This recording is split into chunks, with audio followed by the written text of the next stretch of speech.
It's Sports by the Book at the South Point Studio. Here's Jeff Parles. Let's go. It's Football Friday here on Sports by the Book. Happy to be with you. I'm Jeff Parles. Alongside me. Where am I? Where are you? That's Where great. am I? It's a great question. I'm trying to find myself. Oh, there I am. Yeah, there. You're right there. All right. I You're right found here. myself. Whatever way you want to look. Vinny Magliulo's here. Good to see you. Good to see you, buddy. Good to see you. Chris Andrews will be with us He's shortly. Yeah. He is a very busy man. Yes, he is. A lot of business today, as you'll see as we progress here, and will be emphasized by our colleague Jimmy Vaccaro. I was going to say we're going to be graced with Jimmy's presence as well. Big tickets. Can't wait. Can't wait for that. One customer too, right? Yeah. On those big tickets. One customer on, I think it was about 10 sides and 9 totals. Incredible. Yeah. Incredible stuff. So, Vinny, you want to hop right in? Sure. You want to hop right in? Let's go. You know what? I should ask you about every single college basketball game on the schedule today, right? Sure. Well, it's just today. You could compare today to Monday, right? Let's just put every game on one day. Yes, it's every game on one day. 130 games on at a time. Marquee game today is Arizona Duke. Duke is taking the money in that one. Yeah, no real surprise, right? It's not much of a shock. Higher rated than Arizona in terms of power ratings, and but no real surprise here. Duke, I think, is going to get a lot of attention, particularly early this year. Chris Andrews is here. Hello. How you doing? As promised. Good to have you. Chris Andrews, the sportsbook director here. I was just asking Vinny real quick before we get into the football for tonight. Yeah. Because this is, we were talking before the show, the action on the football games has been outrageous for you guys. Yeah. Couple that with Duke basketball playing a big game, and there's a bunch of other big college basketball games on the card. The NBA in-season tournament, the second day of that today. There's some hockey. Oh, and by the way, all this can go through Sunday for the NFL. Yeah. Pretty good betting day here on a Friday. You know, I looked at this week's menu, and I'm not sure how this is going to work out. You know, the college schedule looked like okay. Pro schedule looked horrible. You know, and I knew we had college basketball on us. And, you know, our business has been so strong. It's been unbelievable. I know Jimmy's going to come on a little bit later to show you a couple of tickets we had.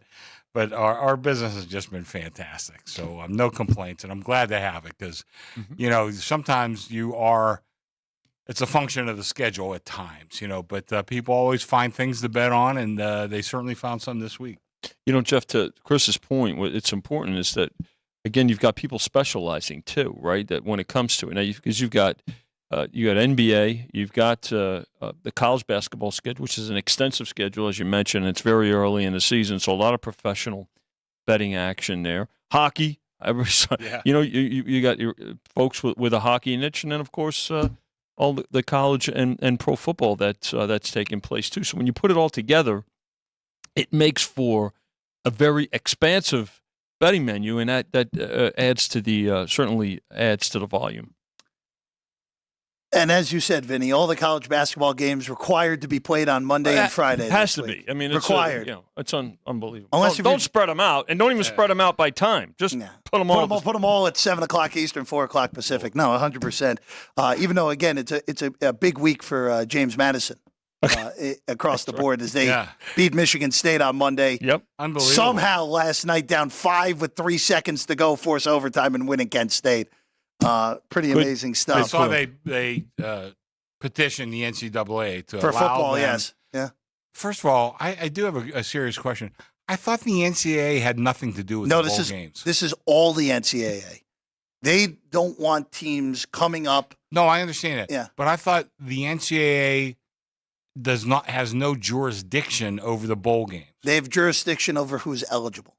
Oh, okay. Yes. Thank you for clarifying that because Yes. I didn't know.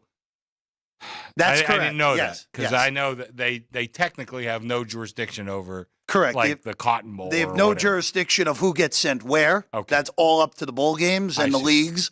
But over who's eligible to play in a bowl, that is on the NCAA. I didn't understand. So they're going to be looking for teams with over 40 bowl games. There could be a team with a losing record going to a bowl game, but they can't. If there are not enough 6-6 teams, James Madison can go. The main reason for the petition now, because it doesn't look like there's going to be enough bowl teams at 6 and 6, so it looks like they'll go anyway. Yeah.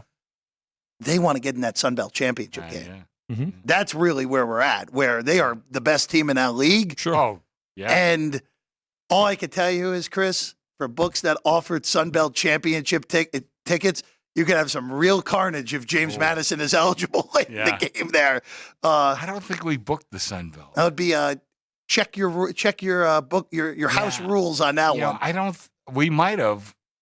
If we did, we didn't have much action on it. Yeah. I'll tell you that. Yeah. Well, it would probably be the runner-up then if they're not eligible. Yeah, that would be the smart thing to do, Vinny. But we you know have to pay somebody. Yeah, no, At least we do. Yeah, no, I 100% agree. All right, let's get to tonight. We'll take these in one fell swoop here, gentlemen. North Texas on the road in Dallas to take on SMU.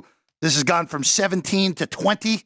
SMU laying it. SMU has really put the smackdown on some teams recently. And UNLV, this has been one of the wildest moving games of the entire week. So except for last week's UNLV game. Well, the steam was right on that one. You think so? Yeah. UNLV, Chris, you opened 5. You got as high as 5.5. You got as low as 2.5. Yeah. But you've been pretty steady since this morning once it went back to 3. Jeff, I don't know what's going on, but we these games tonight, you think it's a New Year's Day bowls. We got so much business on both these games. But this UNLV game, listen, ever since the local teams really become really a factor in college football, our action's been great. And I remember, many years ago, Vinny, when did we allow UNR and UNLV to be bet on? It was about 1997, 98, Chris, when the National Gambling Impact Study Commission came through. And then Commission Chairman and soon-to-be Governor Brian Sandoval was presented a question. Okay, by McCain, Yes, by Senator John McCain at the time, and said, "Well, if you folks here in Nevada, this hearing it was touring the country, and one of the stops was here in Las Vegas, and Senator McCain asked if you do such a good job of policing sports and the betting activity, especially on college sports." How come there's no wagering allowed on UNLV and in Reno? Nevada was called Nevada Reno at the time, UNR. And Commissioner Sandoval looked and said, that's a very good question.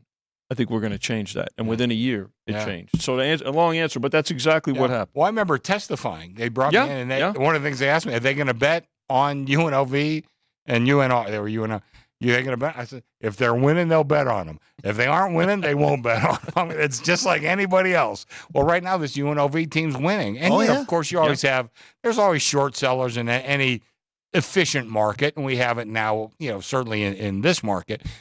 We didn't have any last week on the UNLV game, but, theoretically. But, we got great two-way action here on this. And, listen, I spent all those years in Reno, so I'm a Nevada fan. I don't root for UNLV. I hate to say that. But it is good for the town. It is good for our action to have UNLV great in football. And, of course, I'd love to see them get back up there with basketball. I'll be rooting against them most of the time, but I think it'd also be great to have them up there. It's not a good start to the season for UNLV basketball. No. Earlier in the week.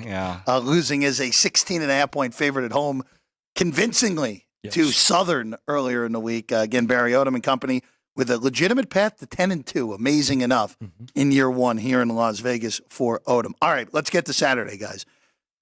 Going rotation number order as we always do. This just happens to be a 9 a.m. Pacific game. Noon Eastern, Lexington, Kentucky, the site. Alabama plays at UK here. Big game for Mark Stoops and company. Big game for Alabama, who is basically win or go home at this point for the college football playoff. Chris, you opened 10.5.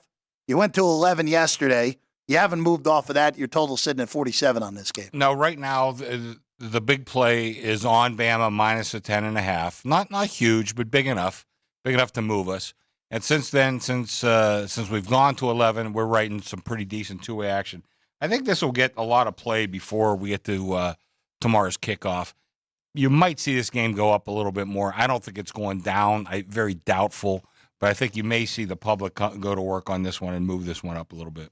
Yeah, I mean, this is a big game for both teams, right? Kentucky looking to get into a stronger bowl. I mean, they've not been the same since they really got taken apart at Georgia. So, look, and as far as Alabama goes, again, we've got the committee rankings, but in terms of power ratings, Alabama is still one of the top, at least in mine, one of the top 4 teams. And again, we don't make the pairings, we don't make the football.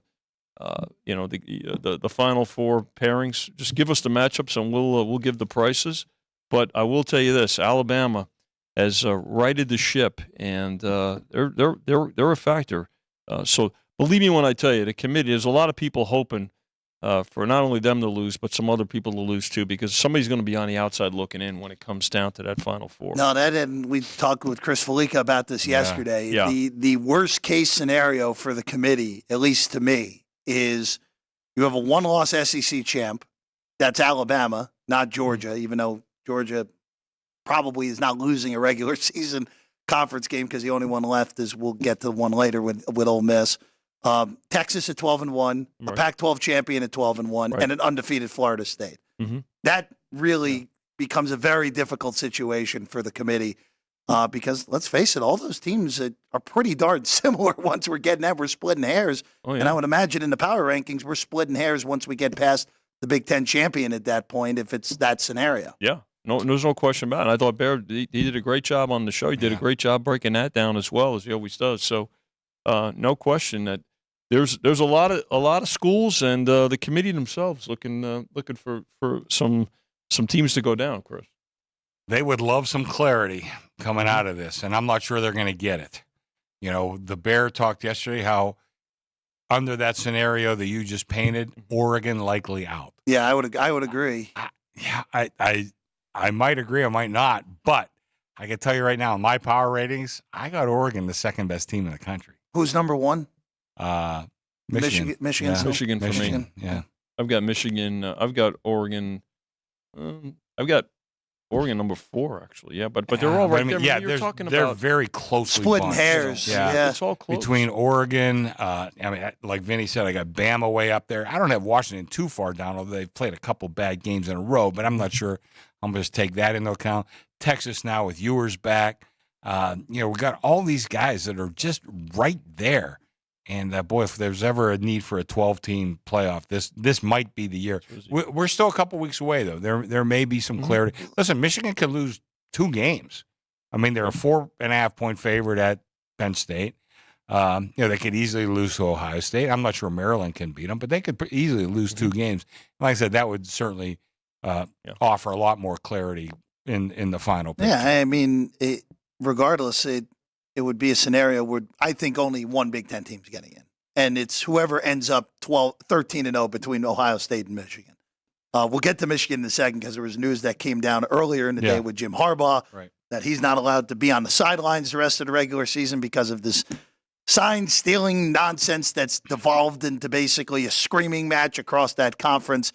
I can tell you, if Jim Delaney was there still, that this would not be happening right now. I was watching. Feel pretty confident on that. I was watching Get Up this morning. Okay. And Desmond Howard, I don't always like, because he knocked Penn State pretty good, so I don't always like him, but he had a great point.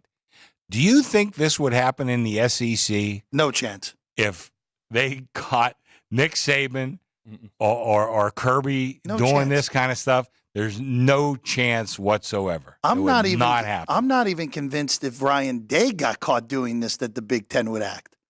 I think this is solely because no one likes Jim Harbaugh. I think you're 100% and they're looking for any excuse to want to get him to go back to the NFL, basically. I think, well, I wouldn't say 100% right, but I'd say you're well over 95% right. Close. Almost on the ball. Yeah, but I think, Harbaugh is just one of those lightning rod kind of guys. You can love him or hate him. A lot of guys hate him. He recruits pretty well, though, so evidently a few people love him. But I think were it any other coach, I don't think we'd be going through this. 100%. I heard he's gotten a hold of Bobby Valentine for some extra mustaches. Get the mustache and the Groucho mustache. Yes, I'm good with that. I don't know. I'm waiting for another confirmation from back east. Let's move along. Let's go to a game that, if this was in the early '90s, would be the game of the week. Not so much anymore. No. Yeah. Florida State hosting Miami. Chris, from 15 to 14 on this one, 51.5. Seminoles a big favorite, looking to wrap up an undefeated ACC card for them this year. I don't have a strong opinion here, but I don't know. Just talking to and listening to the Bear talk yesterday, it sounds like he thinks Miami might want to quit. Kind of. But, we've kind of seen this in the past. I'm not sure that's true or not. I think the number is a little bit high. Gun to my head, though, at 14, I think I would probably play the favorite. But 15, I think was a take, and that's what they did off me. 14, though, and I know it's cutting it pretty close, but I think I would like the favorite at that price. This is Miami's game of the year. Let's face it, for a lot of reasons. I mean, not only recruiting purposes, but also there's a lot of personal feelings, I think, on this field. Right, a lot of these players know each other. They all got recruited. A lot of them got recruited together. A lot of them used to be teammates when they were in high school and everything. So there's a lot of emotion. One of the more emotional aspects to a rivalry game, right? So you put that all together. But all that said, here, much more talent. I could see that. I could understand to take it more than 2 touchdowns, but I could also see some Florida State money, particularly in teasers and in moneyline parlays, even though it's a big number. I crossed this off. I thought it north of 2 touchdowns, okay, maybe, but the quit factor with Miami definitely came into mind. And for Florida State, you know what? You have to be beating people by margin here because you want to give the committee no reason at all to possibly knock you out, even if you go 13-0. You don't want to give them any reason whatsoever to say, hey, I don't care that they went 13-0. This 12-1 team is better than them and their resume is better. You got to be knocking these teams around the last 3 weeks. Yeah, that's very interesting because I would say a lot of those teams that are going to have one loss, at least in my power ratings, are less than Florida State. Now, from the beginning of the year, I thought Florida State would have been my select. Not that I thought they were the best team, but they had the best chance of going to the playoffs. That still may be true. But if their job is to pick the best team, Florida State might not be in there. But again, it would be impossible for them to ignore an undefeated ACC team. Yeah, if they go 13-0, I don't see them being left out. But I mean, Oregon and Washington play an epic Pac-12 championship game that Oregon wins by a point, or Alabama and Georgia. Somehow Georgia loses to Ole Miss, but it's Alabama and Georgia in the SEC title game, and that's an epic one-score game. Who's in second place in the West? In the Big 12. If Oklahoma State beats Texas, Texas is out. Yeah. Okay. so Texas has to go 12. But it will be Oak State. As of this moment, yes. Okay. Yes. As of this moment, it would be all orange in Arlington right now. With Style Texas. Points mean a great deal this time of year. 100%. The eyes of the committee. Let's keep rolling here. Duke and North Carolina, just touching on this quick. No Riley Leonard again. From 11 to as high as 14 on North Carolina, 13.5 right now. Tons of business on this game. I mean, I know it's not, in the national picture, it's not that much, but this is one of my most heavily bet games. A lot of opinion on this. I mean, the Riley Leonard thing, I kind of thought we knew that he was going to be out, but evidently, people had some other opinions. But we've been all over the place on this, and I mean, I got some huge, huge bets on this game. Rivalry game. We think about this game on Tobacco Road on the hardwood. No, not just on the hardwood, but on the turf as well. So to Chris's point, a lot of business on this game, and I think it'll continue right up until it's a great spot too. This is going to be in a lot of multi-leg plays, and there'll be a lot of carryover to this game at 5:00 Pacific tomorrow. We will see how bad North Carolina's defense truly is in this game, because Duke's offense without Leonard has been really bad. Yeah. Honestly, without a healthy Leonard, it has been really bad this year. But Mike Elko, back to a bowl game yet again. Back-to-back years. Job well done there in Durham, regardless of what happens in Chapel Hill on Saturday evening. All right, Chris, speaking of Oklahoma State, here they are. Yeah. They're in Orlando. It's a weird spot for Oak State because they're second in the Big 12, the only team with one loss, or one of two with one losses in the Big 12. Would be them in Texas right now going to Arlington. They get Central Florida, who I think is better than their record shows, especially when Plumlee has played this year. You peaked out at 3 here on Oak State, Chris. Open to highest 3, back to 2.5 on the Pokes on the road in Orlando for this one. Looks like we found the right number. They laid me the 2. They took the 3, 2.5. I'm right in really good business. I think right now Central Florida has shown to be the best of these imports that are new to the league. I think the number's right there, and like I said, it looks like we finally did stumble upon the right number by moving around a little bit, not too huge a move, but good action both ways. And this is another one of those 12. It's in the 12:30 window, and I'm looking forward to seeing this one. I think it's gonna be a good game. Well, you talk about righting the ship, this Oklahoma State team. What a job. Now, if the only concern, I guess, possibly a letdown, after last week's big emotional win in the at least for the time being, foreseeable future, the last Bedlam game. So, I could see the take at 3, but I could also see the support for Oak State, the way they're playing. I have absolutely no idea what to do with this game. This was an immediate cross out. It feels like an awful spot for Oklahoma State. But I feel like I've been saying that for a while now with this team where, all right, it was a look-ahead spot going into the Oklahoma game. They smacked Cincinnati around. I know the Bearcats aren't any good, but they still won that game 45-13. All right, let's see them go on the road after beating Kansas and Kansas State at home. What do? They win outright as an underdog against West Virginia. So this just might be one of those teams that I quit going against, even though if there was ever a spot for them to fade away, this does seem like it would be the spot. Maybe one of Gundy's best coaching jobs. I don't think it's one of. I think it is the one. I would agree. You look at the way this team started and really looked like they were completely victimized or did not or adversely affected, I should say, by the transfer portal. And I think he's done just a tremendous job. I mean, this is one of those. I look back at my early power ratings. I had this team vastly underrated, but the first 2 weeks of the season, I thought, I'm a genius. This team isn't very good. Man, Gundy, again, not always my favorite guy, but he's done a hell of a job coaching this team. I mean, the first month of the season, they struggled with FCS Central Arkansas. Right. They played 3 quarterbacks in a slop fest in Tempe that they managed to win because Arizona State was inept. They got blown out by South Alabama. They were thoroughly outplayed in Ames by Iowa State. They're sitting at 2-2. I mean, they were what? They were 12-point underdogs against Kansas State at home at the beginning of this run. And here they are again. And guess what? That win over Kansas State and that win over Kansas is why they're probably going to still go to Arlington, even if they lose one of these last 3 games, because they have the tiebreak on all those teams at 2 losses, except for Iowa State. And Iowa State is likely going to lose one more. 7 to 8 point increase in the power rating from I buy it. that first couple of games. Let's go to Georgia and Ole Miss, guys. Bulldogs. Wasn't easy, but they got it done last week against Mizzou. The Bulldogs here come in 9-0, Chris. 10.5-point favorites, down from 11 on this one. Total 58, down from 59. This is not the easiest of 2-game stretches here for Georgia, or actually make it 3. We'll include next week as well. A good win last week, a good team they have coming in, and then they have to go to Knoxville next week to take on a game Tennessee team as well. Ever since Lane Kiffin's been at Mississippi, they've been good, but a little disappointing in the big games.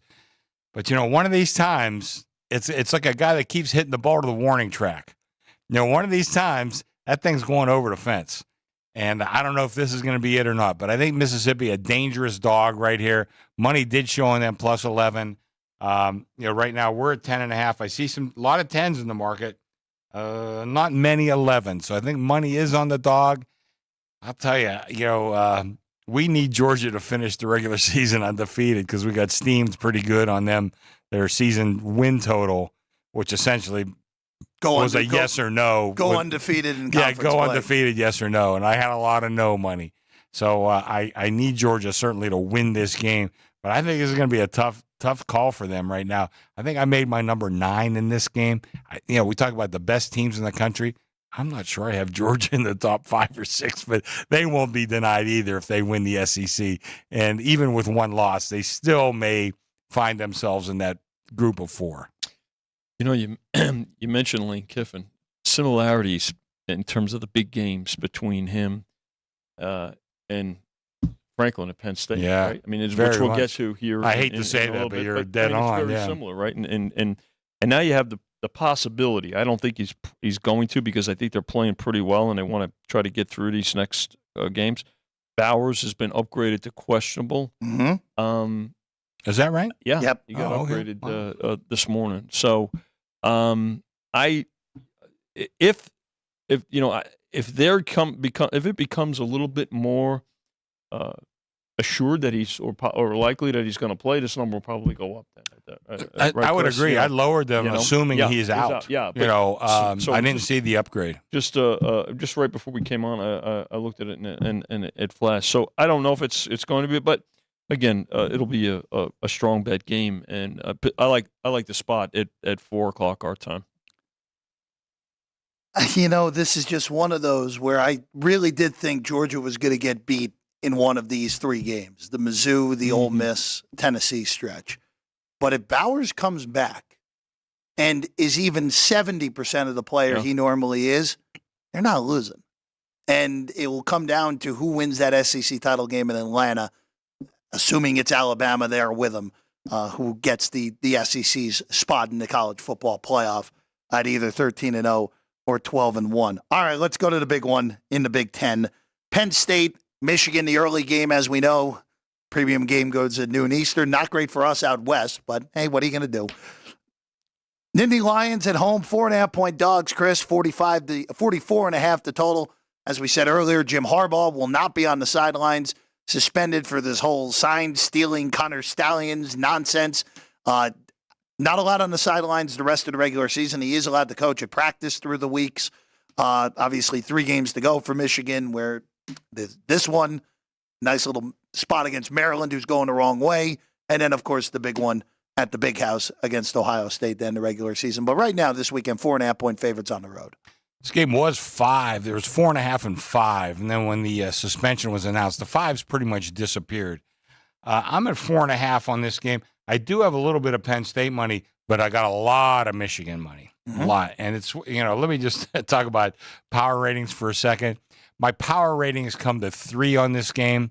But again, power ratings just gives you a place to start. If you open this game 3, this would definitely be a one-way market. Nobody would be taking Penn State plus a 3. I opened 4.5. I haven't moved it. I think that's actually a really good number on this game.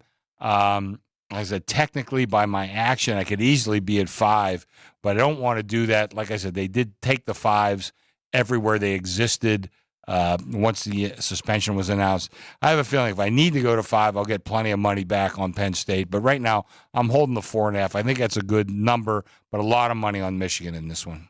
Great betting game, even though it's early, Jeff. We've always said that bettors adjust to the times, particularly for marquee games. We see it in the NFL with the European games. And we'll see it here. We saw it with some other 9 o'clock premier games earlier this year. So again, do I wish it was later? Of course, but the other thing is, Harbaugh, he can't be on the sideline, but can he be in a boot? I mean, is he like what is the definition of him Vinny, not it's being a great involved question. at all? Right? I'm based off the way that it was written out. I'm assuming that if he shows up in a booth with goggles and a fake mustache, you probably get booted out of the stadium. But hey, who knows? Do we really think that in today's day and age, like is he prohibited from having any type of communication in coaching these games? Just like the beginning of the season, you think he wasn't involved? I mean, just remember, there's 8. We already have all the interim coaches at the beginning of the year, so it might be easier to pick one now, right? Yeah. Well, is somebody going to do the first half and somebody going to do the second? You're doing the first half. I'm doing the first. You're doing the first. No, half. I can't. I'm sorry. I can't do the first half because I'll be in here. No, I have to do the second get you on the plane there, Vinny. But Chris, this is all on Drew Aller. What are we getting out of him? Because he was bad in the Ohio State game. Mm-hmm. And this defense that Michigan has is better than what Ohio State's defense is. And it's not to take away from Ohio State's defense. They're really darn good. But Michigan, to me, is the best defense in the country. And I know they haven't played the elite schedule through the first 8 games, but this is a different animal for Aller. But the one good difference for him is that he has the game at home. Yeah. And you have to see what this kid is made of at home against an elite defense. I didn't bet this game. The Harbaugh thing just throws another curveball in it that makes me not want to bet it. But if Aller looks uncomfortable early and Michigan is driving down and settling for field goals instead of scoring touchdowns, that probably means it's a Michigan in-game bet in all likelihood. Well, I really like Aller a lot. I mean, there's no doubt about it. He did not play well against Ohio State. I got to tell you, if you just went position by position, I really think Penn State's probably better than Ohio State. I really do. But when you have your quarterback play a bad game, and, Vinny, I hate to agree with you on this, but, I don't think Franklin is the greatest in-game coach. It's just, and I think we can kind of prove that just by his record. He's a great recruiter. There's a lot of talent. And like I said, I really think if you went position by position, this year, I think Penn State had more talent than did Ohio State. But they lost that game, probably closer. The final score probably closer than indicative of the way the game actually was. But I think if Aller plays well, and it doesn't come down to a late field goal, one possession game, I think Penn State has a great chance. I'm not sure that's going to be the case. I have more trust in Aller, to be honest with you, than I do in Franklin executing great in-game decisions. But he's going to have to play a great game. The problem I have with the whole suspension thing is it just has too much inconsistency. I mean, here you are, you've had these allegations. All of a sudden now you're going to make – so what is there, some kind of finding that makes you believe that he was responsible for some, for this, impropriety, whatever you want to call it, or a rules violation. But now but yet if they get to the postseason or they're going to be in a bowl game at the very least, that's okay. He's eligible for the Big Ten championship. So really, right. I think that the hypocrisy only adds to what the problem is, and this is another reason why the NCAA is frankly going to go away at some point. The other thing that could happen here that would not shock me is that the Michigan players are so annoyed with everything that has happened, saying, "Hey, they're saying we're illegitimate. This record's not. We're not as good as our record is because they've been all that." If you're paying attention, everyone ends up stealing signs. Like, we just know that's the case in college football. In every sport. Yeah. And especially in college football. Michigan just was a little more brazen in how they went about it. And they were caught. And most importantly, they were caught. You're telling me some of these other teams aren't being as brazen as them? The whole thing's nonsense to me. Why does every coach give the signals with a piece of paper over his face? Yeah. Oh, yeah. Well, and why does a second baseman go into the pitcher and put his glove over his face? I mean, it's just what they do. We saw in one of the – was it a playoff game? I think it was a playoff game, not a World Series game, where the guy intentionally balked to get the runner off. Was it a playoff game? That was a playoff game a few years ago, yeah. This year. Was there one this year, too? Yeah, he intentionally balked to get the runner off of second base so they couldn't steal his signs. I mean, there's 2 outs, obviously. It wasn't the third base thing wasn't going to hurt him on a fly ball or something like that. All right, let's keep it rolling here. Kansas and Texas Tech. So, Chris, it feels like every week when it's Alex and I on Saturday, whenever it's a Texas Tech game, Alex is on Texas Tech, and I'm on the opposite side. Two-way action. The two-way action on the desk. This week, that's not the case. Kansas, you have as a 4-point favorite in this game. You opened 3.5, bounced around a little bit, but back to 4 now, total 62. I think Kansas has, because of the injury to Daniels, and I think Jason Bean has played pretty darn well. Other than that, and he's been there all year essentially. Other than that bad fourth quarter against Oklahoma State, which may very well cost them a bid to the Big 12 title game. As wild as that is, I think this is too short. This is actually one of my bigger plays this week. Was Kansas laying the 3.5 earlier in the week. Texas Tech is still on the backup quarterback in Morden. They played well last week, but I think that had more to do with the fact that TCU doesn't have the magic carpet that they had a year ago. It's 3.5 and 4. There's still a lot of 3.5 in the market. 3.5, yeah. They're laying me the 4. Yeah. And I tend to agree with you. I made this number a little bit higher. I have my in-laws are from Kansas, so I've kind of been, in the last couple of years, been rooting for them.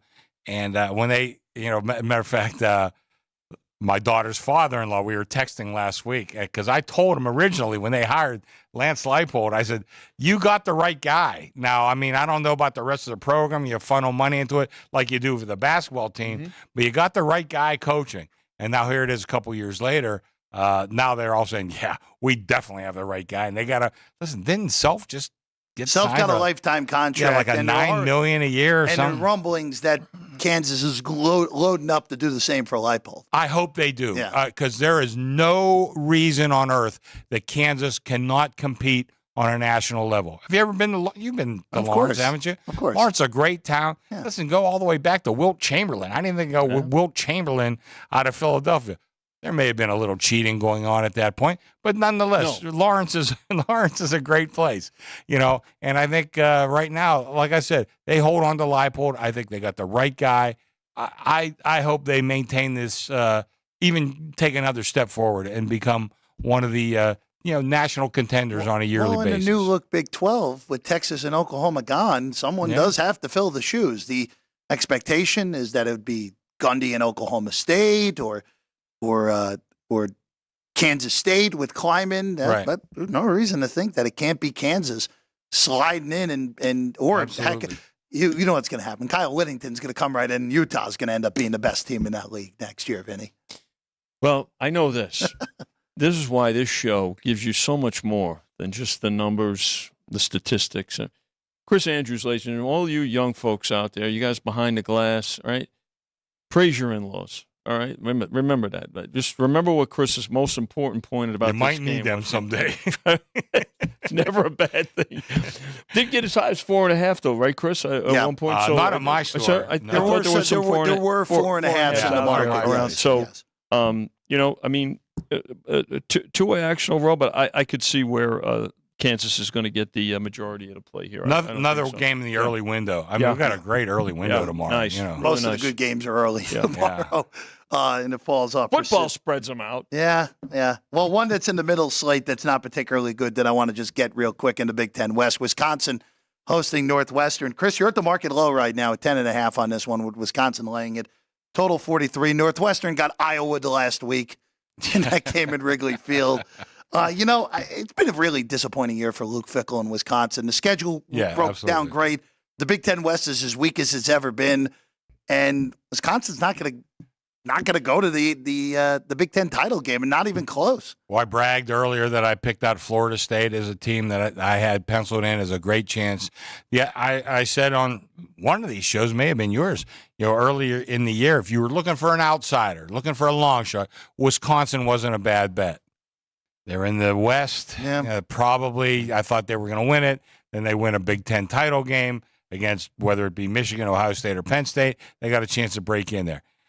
I couldn't have been more wrong. I mean, they just and I thought they would be much, much better than they are this year. Listen, I'm not sure the future's that dark for this team, but this year they were very disappointing, and I think they'll be back up there in years to come. So I think Fickell will do a good job. I think overall, I just think that the fact that I think he tried, and there were hopes of him adding a better passing game. Right, that was the school of thought that they were not just going to be a ground and pound team offensively. It just didn't work out, and the reason it didn't work out is he didn't have the personnel that he thought he had. So at some point he'll get that right, but in the off season and things like that. But in the meantime, here you have it. Listen, if they were playing the way we had thought they were going to play, this game would have been 13, maybe closer to 2 touchdowns. But that's not the case here. And by the way, the Northwestern coach, I forget his name. He's done a hell of a job. He was giving about. No, I mean the fact that Northwestern right now, if they go 2-1 in their last 3 games, they make a bowl game. Yeah. This was a win total that was 2.5. I think we're looking at 0-13. Whatever it was for this team. And quite frankly, he should have won last week against Iowa. Yeah. I mean, Iowa's only touchdown was on a 20-yard field after a botched punt. I'm with you. Incredible job by the interim really there at Evanston for sure. All right, speaking of Iowa, Chris, I got to do it. Iowa's not even playing football at this point. I don't know what it is, but Jeff, see, you weren't around in the 1890s like me and Vinny were. This is the way they played it back then. Yeah, but this is old school football. I didn't say 1990s, by the way. I said 1890s. So, Chris, you opened 28.5 on the total in this game. You're now at 20. Man, was I off. You're now at 27.5. By the way, Iowa's a favorite in this game by 1.5. Chris, I still think 27.5 is too high. Well, I tell you, I think 28's too high. I mean, we're cutting it pretty close, you know. Man, what a fool I was opening this as high as 28.5. I mean, I've had 27.5 with action, Jeff. I mean, they bet me on there, and it was hard to dispute. But for the game itself, shouldn't Iowa be able to beat Rutgers in Iowa? You know what? But I'm going to tell you right now, my power ratings come to Iowa 1. So you look at it, should they not win this game? But here's the thing, though. Rutgers, if they don't throw that fluky pick 6 last week against Ohio State, they're going in to go up 9 in the third quarter. Yeah. And Ohio State's in serious trouble in that game. No, 19 that they lost by, that was totally not indicative of the way that game was played. Non-cover if you had Rutgers last week. But you're in a scenario here where I just think Rutgers is better. And the one point I forget who I forget if I made this point on Frank's show or if I made this point on one of these shows earlier this week. Iowa's offense can't move the ball against bad defenses. Now they're facing a good defense. So how are we expecting them to be able to move the ball against a good defense? Rutgers winning this game 6-0, 6-3. 9-6, like that's squarely in play here. Well, it won't be 6-4 probably like they did the Penn State. Well, remember, Iowa did have 2 safeties in a game last year. So is that right? Yeah. Oh, maybe we are looking at 6-4. But I got to tell you, like I said, my power ratings come to this. I mean, Iowa won. So I'm not but you just look at this. Should they not be able to win this game at home? I mean, in theory, you're right, but I think Rutgers wins this game, and I think this game goes under the 27.5. Plus 105 on the money line. Yeah, I think it's good. By the way, the Texas State Coastal Carolina first half total's 28. Just going to tell you that. Just something to compare. God dang it! Why didn't you tell me that earlier? That would have been a hell of a prop. We'll get to USC. I'm looking at. I'm like, wait a second. Look at these first half totals. Look at this one. We'll get to USC Oregon. Yeah, wait till you get to that where USC Oregon, you opened the first half total at 38.5. Oh, that's going to be. That's probably too low. That'd be minus 10 over the How's Iowa. That would have been a great prop this week. That would have been first half Oregon USC total. Wow. Minus however many points against Iowa. I just maybe you can do that with an Iowa game when Iowa plays Nebraska and the total has to be 25.5 for that game. Maybe you can do it. Maybe you can do it for that one, the final week of the season. All right, let's get Coach Prime. Colorado hosting Arizona. It was a little bit better for Colorado, even though it took a while to get going offensively and that lost to Oregon State last week. Arizona's playing awesome right now. What a turnaround for Jed Fish and company. Another one, yeah. 10-point favorites on the road in Boulder, Chris. Yeah, and that's about what my numbers come to. So no dispute with the number. We jockeyed back and forth between 10 and 10.5. Yeah, we talked about some great coaching jobs. I think Arizona's got to be up there. And the other thing, Shedeur Sanders is the most sacked quarterback in college football. And that's got to take a toll on you at some point. I mean, he's not that big and strong of a kid, but it's got to take a little bit of wear and tear on your body and on your game. So I think it's a good number. We've actually written great two-way business on this one. Yeah, I think Colorado always draws betting attention. I think that pro bettors realize that now too, and they wait for the best price to go against them, particularly after those first few games. So good two-way business on this one, and I suspect there'll be more. I think we got a little lower on the total, Chris, but now they're starting to come back in on the over. But I think that'll continue. I mean, one thing about Colorado games, folks do, and the public especially bets the over. You were going to say on Arizona, Vinny? Oh, I was going to say that Chris hit right on it. One of the best coaching jobs, not only in the Pac-12 but in the country. This team was figured to be at the bottom of the conference, and I forgot what we had. Their win total wasn't much. I mean, they are 6-3. They're already going to a bowl. 8-4. 8-4. I mean, great coaching job. Even 9-3. It wouldn't shock me if they beat Utah next week. Done great. They can very easily go 9-3. Amazing more than anything. 2 years ago, open tryouts, outstanding. Yeah. Good. Iowa State, BYU up next. I had some eligibility left. should have gone down. I thought you were saying. You're telling me, I right? thought you were saving that for Penn State. So, I hope they don't have open tryouts. so BYU and Iowa State. This is the late night one at Provo. Chris, you opened 6.5. You got as high as 9. Yeah. Back to 8 on this one. BYU still needs to win to get to a bowl game, and then after this, they're going to be a pretty significant underdog in both of their remaining games. A trip to Stillwater and hosting Oklahoma. It's weird to see Iowa State this big of a favorite, even though I can't really quibble with the number on this. No, I think the number's okay. I think you look back at the beginning of the year, and I think BYU was very disappointing to where we thought they would be, even in this conference. I thought they'd be very competitive. And Iowa State, I mean, just looking at, I wasn't so sure about them. I'm not sure about Campbell. He had a great start. I'm not sure he's followed up all that well. But, this was not one of our games of the year. But had we put it up as one of the games of the year, I think this number would have been much, much lower. Maybe even pick them, something like that. Probably going to need BYU here, right? I mean, when you look at just the way it's been bet. A surprise. I thought I agree with Chris. We both figured that BYU would be more impactful. I thought in coming into the conference. But again, another team that started off slow too. Iowa State. We talked about Oklahoma State earlier, the way they started the season, and this team's righted the ship here. There was no way that after that first month of the season that they would have been this big a favorite at BYU. BYU's offense has been terrible this year. That's really the reason more than anything. I don't mind taking points with BYU at home. They've been much better in Provo than they have been away from Provo this year.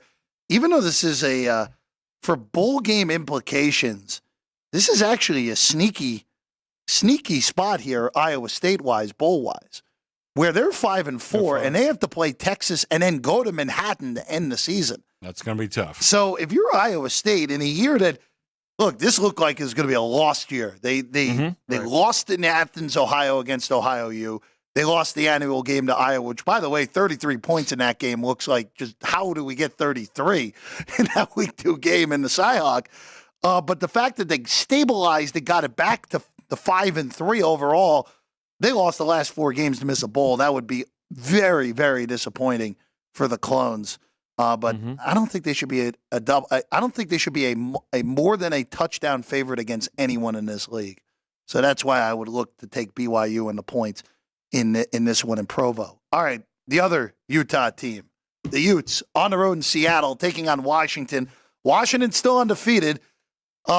Chris, you got it right now at 9. Washington favored. You have the highest total on the out there right now at 50 on this game.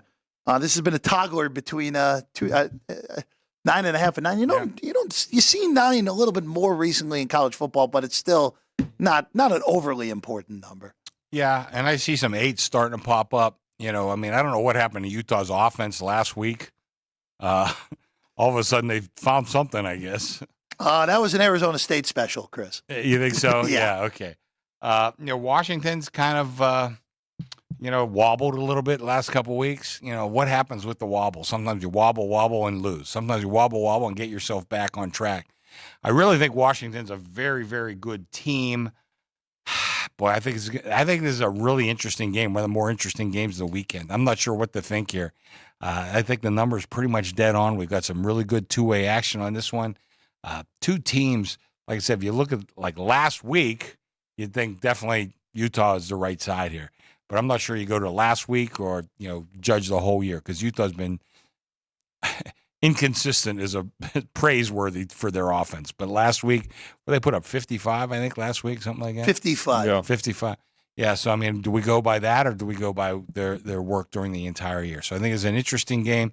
And you have a kid that lives in Seattle, so I've always kind of, root for Washington a little bit.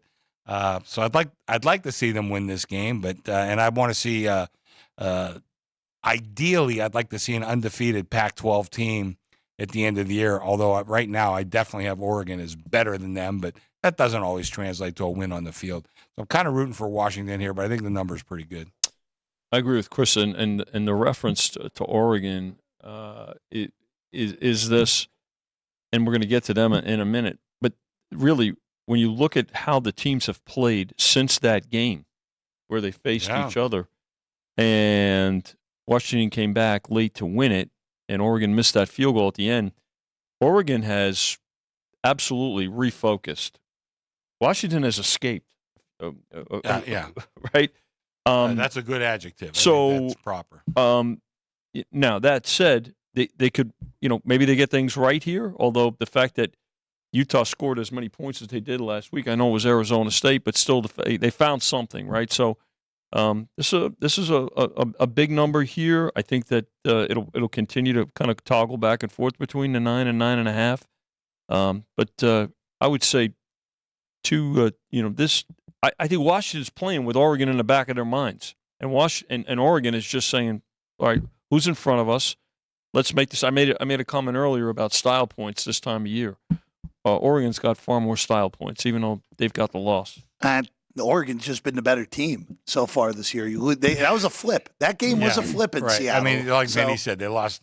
They missed a field goal in the last play of the game. If that game goes into overtime, I mean, who knows? It's a toss-up game. Exactly. But at Washington, of course, too. Yeah. I mean, look, it should not be held against them that they lost that game, but it may be whenever the field is made up. All right, speaking of Oregon, let's go there. Ducks, USC. How about USC as a 16-point underdog in this Just game? what we had in the beginning of the year. Just what we all expected. Total up to 70. It's interesting. The total for this game has a real shot of closing north of what that game last week closed at, total-wise. Because this is 77 right now. Yeah. What did we close last week? 78, right? I think you closed 78. Yeah. 77.5, 78? I can't remember. And this game is up 4 points from the open. I'll be honest with you guys. I'm a little surprised that people have hit this game over as much because last week it made sense. Washington's defense is vulnerable. We know USC's defense is terrible, even though Alex Grinch is out of a job now. So maybe they get a boost from him not being there anymore, or it could go the other way. But if you're Oregon here, the stylistic one of the style points way to do this is hold USC's offense down like Notre Dame did and still put 40 on them. I think this is a backwards correlation game here, where if this game goes over, it means USC covered. If this game goes under, it means Oregon covered. So completely backwards to what we would normally correlate here. I wish my friend and anybody in Reno will know I'm talking about Paul Saunter. He loved to bet favorite and under. He says, I'm telling you, because a lot of these teams get shut out. He loved to bet favorite and under. And Paul was pretty good. He won a lot of bets. But by the way, I'll have a story about Paul in my new book. Good. But, good friend of mine's long gone now. Agree with both your guys' points here. I think if Oregon wants to continue to get the committee's attention, they've got to take care of business in front of them, but utilize that defense. I think this USC team's got a lot of issues, and you're even starting to hear things about Lincoln Riley maybe going to the NFL after such a short It's going to be pretty loud time too. So it's going to be interesting to see how you just look at the body language of this team. From LA, it's not a good sign right now. I always say this, Vinny. All these coaches sound great on the way in. Oh yeah, they don't sound so great on the way out. That's right. That's well said. Let's go to this one. You said we got to bring this up, Chris. Why is everyone betting Indiana this week is the question. I don't know. Indiana, a nice win last week against Wisconsin. No arguing that. Now to go on the road to Champaign from as high as 7 down to 6. Illini laying it at home against IU with a total of 44.5. Jeff, if we close betting right now, this is my biggest decision of the week. I know. All these great games. I need Illinois so bad, you can't believe it. Wow. But, I know. That's right now. What did I leave? Half an hour ago, I left the car. I'm going through my charting. Holy cow. This is my biggest decision of the week. I got to win this one, at least, I hope I get some money. But, I'm running 6. I'm at the market low. It's 6 or 6.5, but come on in and bet me. I'm not going to 5.5 unless I absolutely have to. We're open all night. It's a 9 a.m. game, so get here early. So don't wait. I actually liked Illinois even at 6.5. So I guess all right. I guess I'm opposite of what you. There's the windows right over there, Jeff. No, you have the best number in Vegas right now. Everyone else in Vegas is at 6.5. All right, let's go to my alma mater, Mizzou, hosting Tennessee. We were talking about this actually amongst the crew. if we had the 12-team playoff this year, this would be a gigantic game for a 12-team playoff slot, potentially, to get that last out large. Instead, this year, it's the battle for a potential slot in a New Year's Six, maybe, for one of these two teams. There's questions about Luther Burden's availability for Mizzou. Which sounds like he's out. Yeah, which is a big deal. Yes, it is. If he can't go. Tennessee's up to 2.5 in part because of that, Chris. Yeah.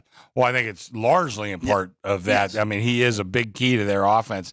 Nonetheless, though, Jeff, I got to tell you, I like Missouri in this game. I agree with him. Yeah, I'm not. I think Heupel, he's okay. He's certainly recruited well. I still don't think they have, a solid SEC team up and down that entire lineup.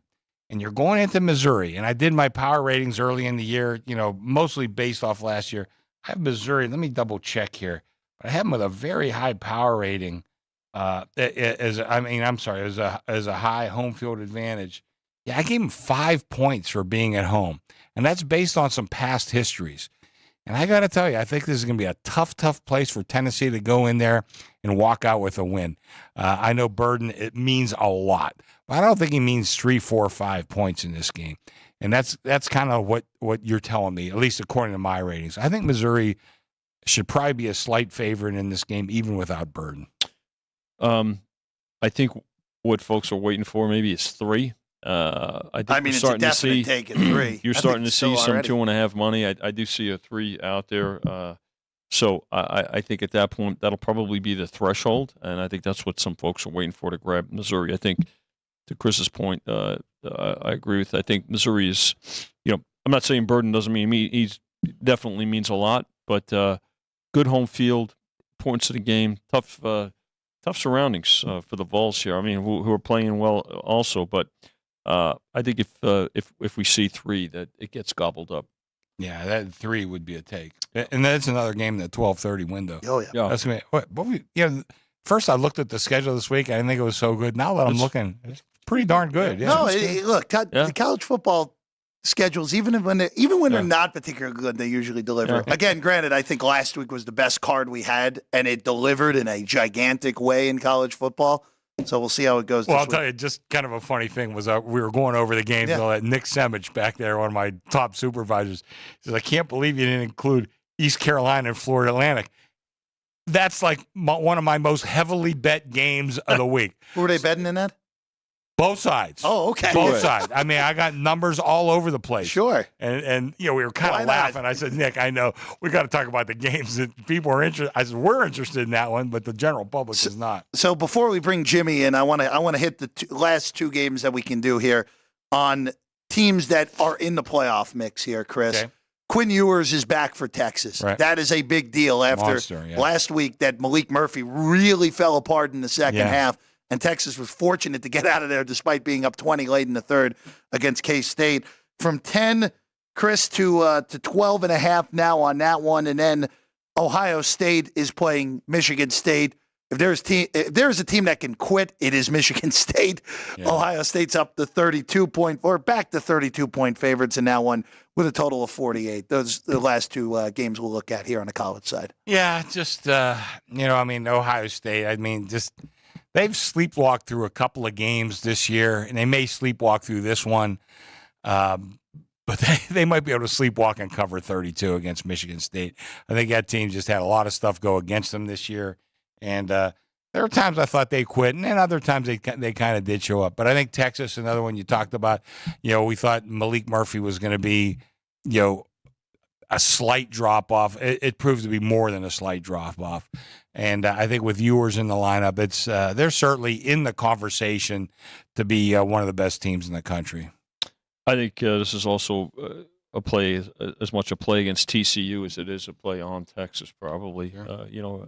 And then Ohio State, look, 32. I hate to say a team can name the score. I don't know, though. Michigan State seems to have this us against the world mentality, understandably so. I mean, right. Another tough win for them, tough loss for Nebraska last out. But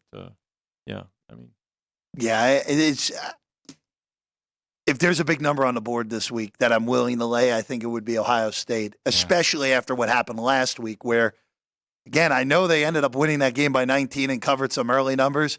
That game, if it's not for the pick six, we could have very easily been talking about, Ohio State lost to Rutgers? Yeah. What? What happened here? Yeah. Marvin Harrison Jr. had to do what to bail Ohio State out? Schiano's done a hell of a job, too, at Rutgers. They're 6-4. He's or done a 6-3, hell of a excuse job. me. He Their really record has. at home. Yeah. Tough out. I think like I said, I think Rutgers are going to beat Iowa this week in that masterpiece of a football game 6-3. that's coming. Speaking of masterpieces, though, Jimmy Vaccaro, he's going to join us. Is he here? Yes, he is. here. Waiting outside patiently for us. Jimmy's going to join us next when we come back. Sports by the Book here at the South Point Studio. We work hard to provide you with all the conveniences that will make you come back again and again. Things like free parking and easy checkout from the TV in your room. While you're here, be sure to use the club card to get all the perks, comps, free meals, and cash we want to send your way. It's simply the best players' reward system in Las Vegas. Membership is quick, easy, and free, and you can start earning points for cash and comps immediately. Go to the club booth to sign up today. Also take advantage of our business center, located right by the Benny Binion statue. Print boarding passes or enjoy the convenience of our FedEx, UPS, and U.S. mail services. Just another way we're here to serve. Also during your stay, don't forget the convenience of room service.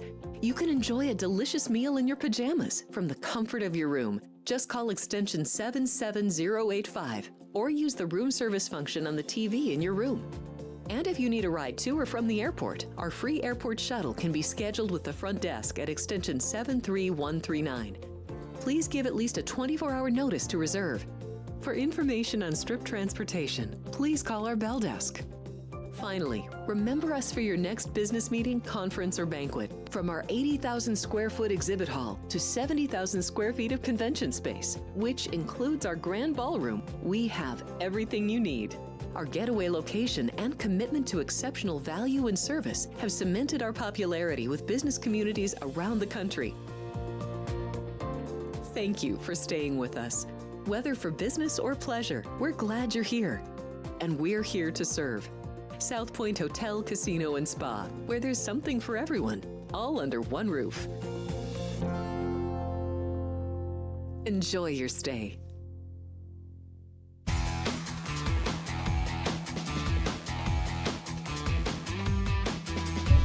Let's go. Welcome back in. It's Sports by the Book here at the South Point Studio. We're happy to be with you. Hour number 2 of our Football Friday special. As always, I'm Jeff Parles. Far end of the desk, Chris Andrews, Sportsbook Director here at the South Point. Next to him, Vinny Magliulo, of course, God and Gaming. Both of them, gentlemen, and also the gentleman to my left, all sports betting Hall of Famers as well. Jimmy Vaccaro. You hear what he said? To my right. No, to my left. No, you said to my right. Tape?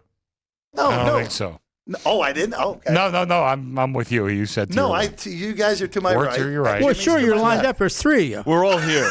We're all. Everyone's here. We're all That's here. That matters. Yeah. But Jimmy Vaccaro is here. I'm glad to be here out there. They don't call me that often. When I come over, I really shake things up. Now, Now, you got a good reason today. because I'm a pain in the ass. Well, no. I mean, you got to look at those tickets you got. I got the ticket.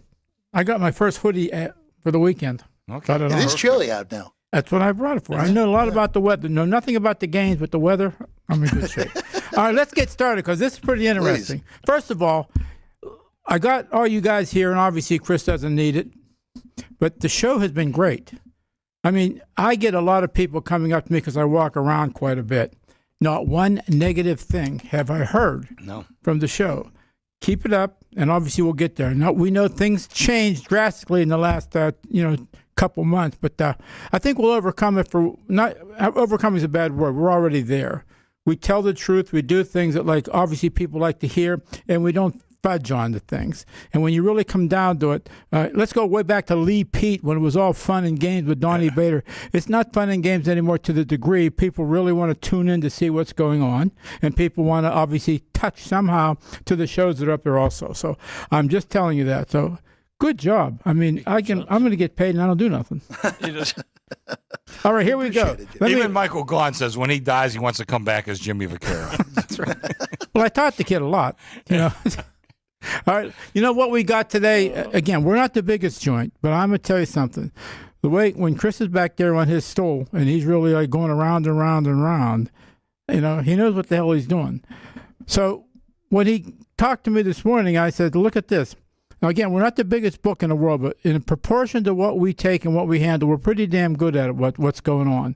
And even things like, quickly, we were the first one to take a bet from Mattress Matt. Nobody knows that, but that was for $300,000. $300,000 we were putting them down about 4 or 5 years ago, whatever he started doing it. And it's good to have those people obviously been connected somehow too. Here's a funny story about that.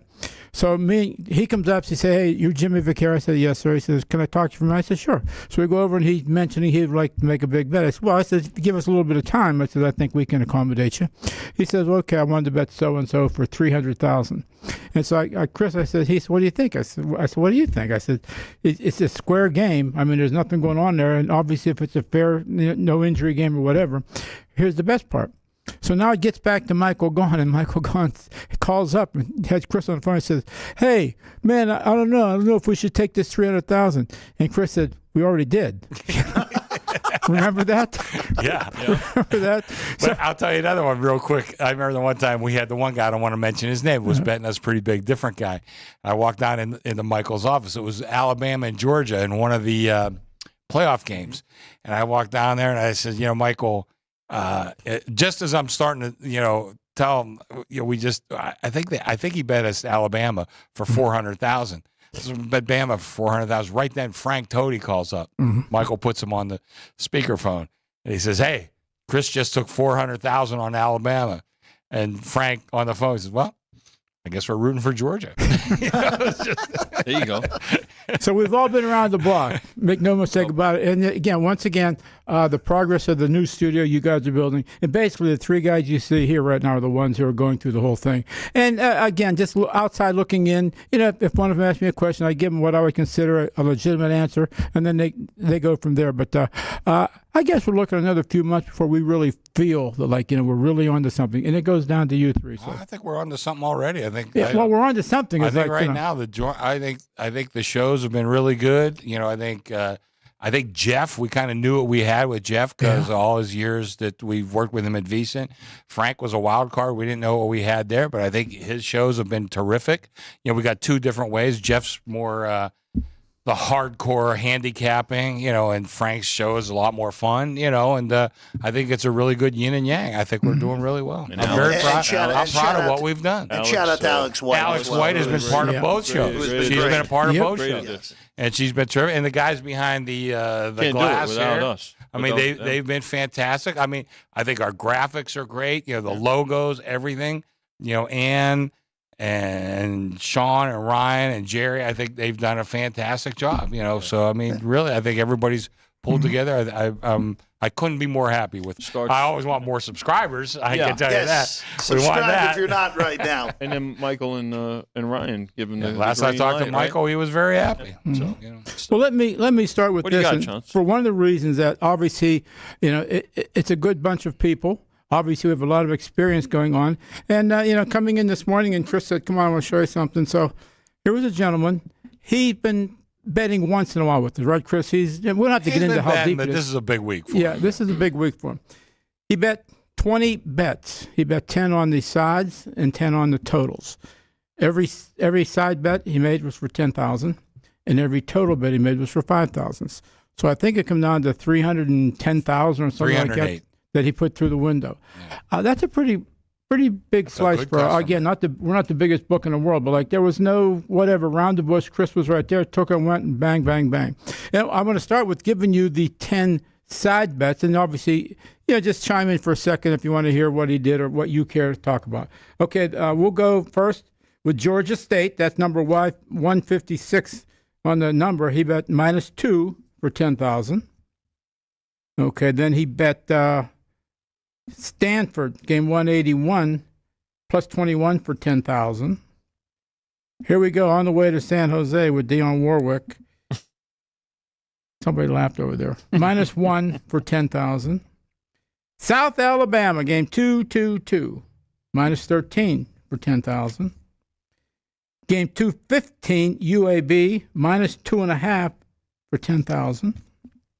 Game 133, Virginia Tech minus 1.5 for 10,000.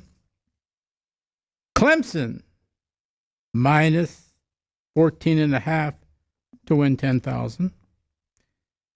Western Kentucky, game 212, minus 4.5 to win 10,000. Here's a big game. Game 202, Oklahoma minus 12 for 2,000. 10,000. Game 208, Houston minus 2.5 to win 10,000. So, I mean, he didn't take bad numbers, but they aren't all moves or anything like that. Yeah, I think the only game that stands out to me just looking at it right now, that the number that he took a number that he probably shouldn't have was Clemson. That's the only one. I know you moved the 15 off of that, Chris, but I mean, listen, there are 2 touchdown lines in the market. So. mm-hmm. So I think I can tell you really, and I guess we're patting ourselves on the back a little bit. But one of the reasons he comes in here, guy just give us 300,000 in action. Well, we don't move numbers on him. I mean, you know what I mean? When he bets, after he bets, we move the numbers. But we don't move numbers on him. We don't tell him, no, you can't have that. No, we're flooded on that side. No, and ordinarily we take 3,000 on college football totals, but this guy, if he wants 5, he could have 5. God bless him. He's giving us a ton of action. So I think that's one of the things I got to tell you, from the day I started here back in 2016, Michael Gaunt told me, you can't determine who's going to throw an interception or who's going to hit a 3-pointer at the buzzer. Here's your job. Take care of the customers, number one. Make sure you have plenty of writers. Make sure they look good. Make sure they're acting right. Make sure the sports book is clean and presentable and all that other stuff. And once you do that, we'll let the chips fall where they may. And I think that's one thing that, not just me, but I mean, our whole team has done that. And we try to treat customers right. This guy comes in and gives us 300,000 in action, and God bless him. We treat him the way he's supposed to be treated. Consistent. That's it's a big deal. Consistency is a critical factor. And let's say he goes 20-0. It's not like he's going to be cut back. Vinny, right? We've always said the same thing. What are we going to tell him? Good job. Good job. See you next week. There's your money. Yeah, I mean that's the way it works. And here's something that I keep talking about, because let's call it like it is. We're all getting up in age. I mean, these two over here, you're a youngster yet.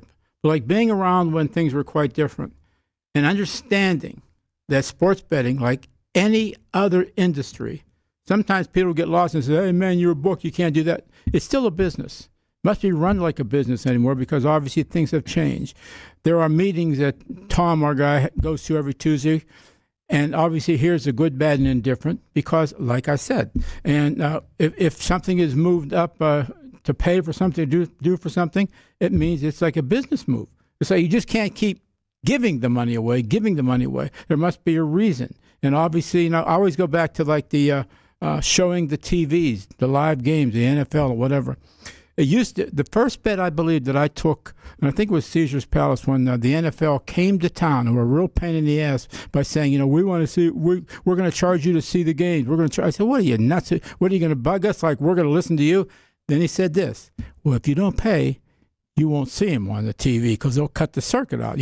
So I think it was 25,000 the first couple of weeks. Yep. I think we're at 100,000 right now, and we're not the biggest book in the world.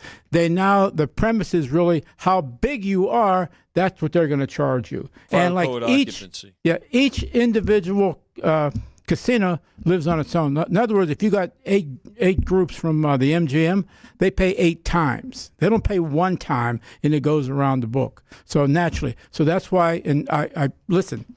My hat's off to these guys, especially Chris. He has to go to these meetings and hear it. Hear it.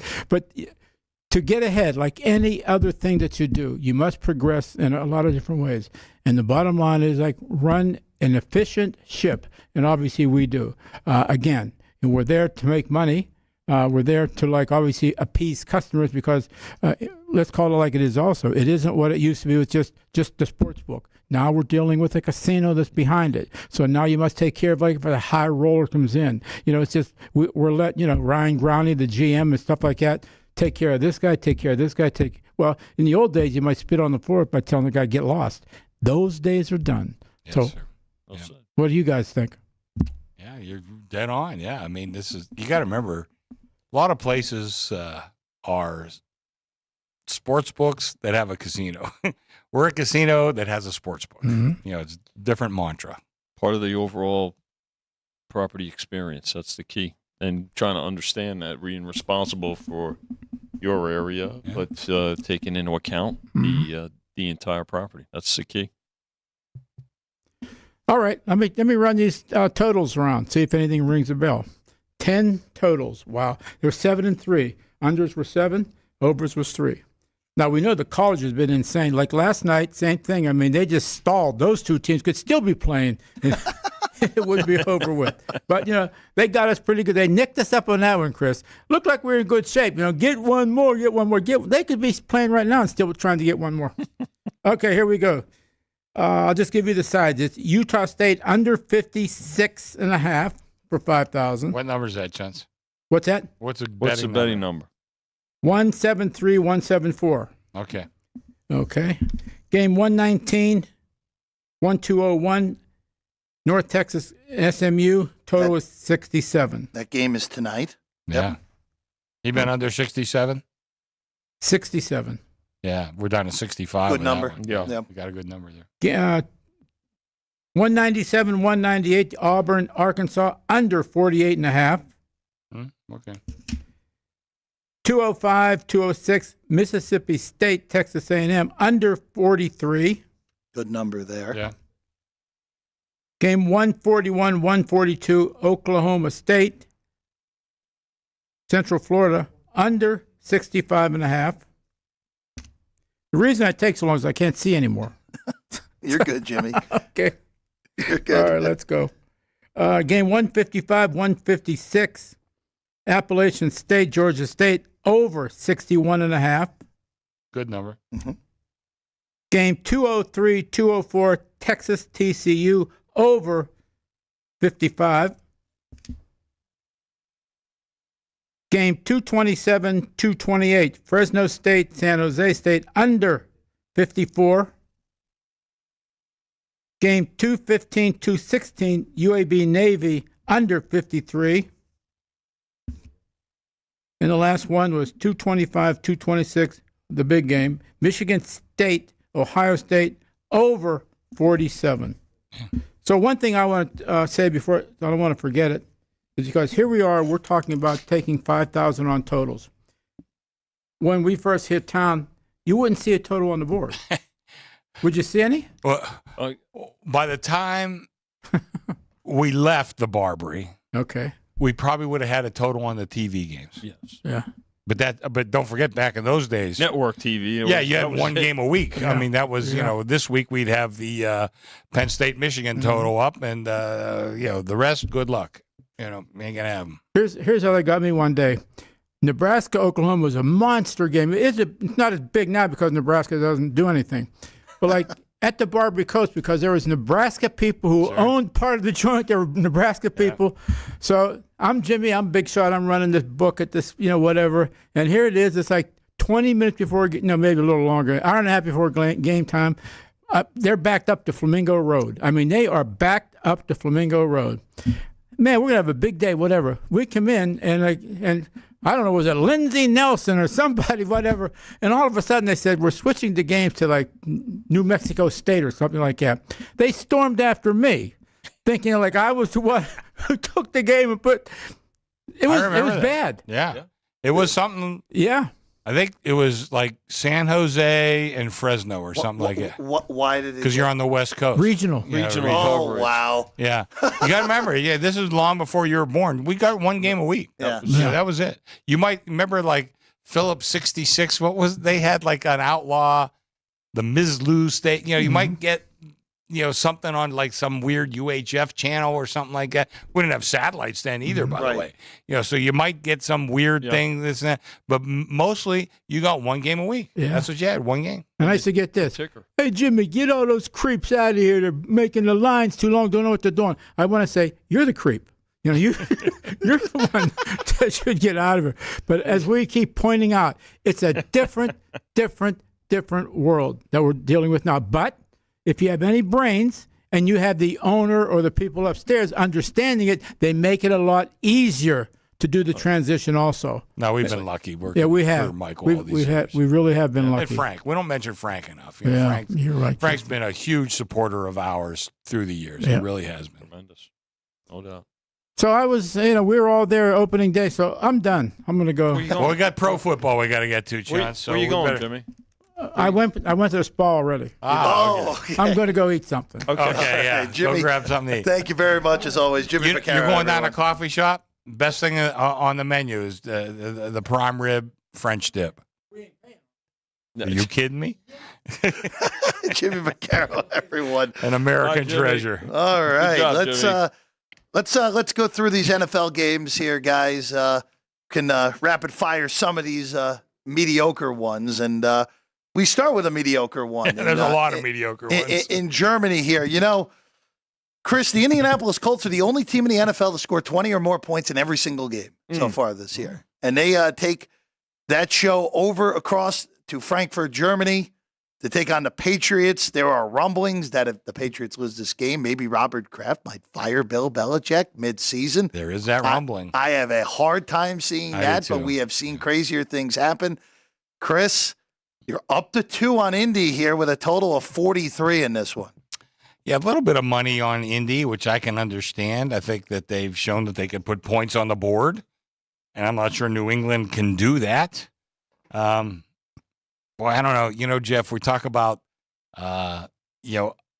getting into the mind of a billionaire. And obviously, not just 1 billion. He got a lot of billions. Yep. So what you think he might do and what I think he might do doesn't mean a damn thing. He's going to do what he wants to do. And I don't know if he's going to fire Bill Belichick with a bad performance or not. He should fire Bill Belichick, the personnel director, GM. and bring in somebody to do that.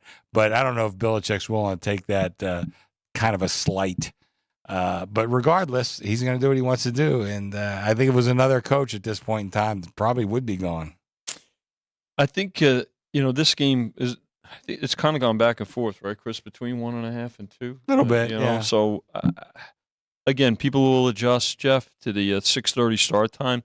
Not as much as, say, a week ago. You can't compare this game to the appeal-wise to the Dolphins. Let's just say Chiefs. there may be a few more people that sleep through that 6:30 alarm as opposed to last But nonetheless, they'll have it. It's we still have teams on a bye this week, and you saw last week folks lined up here early, and they'll adjust. But again, I don't think it's certainly not going to have the same appeal as the Frankfurt game a week ago. No, it definitely will not.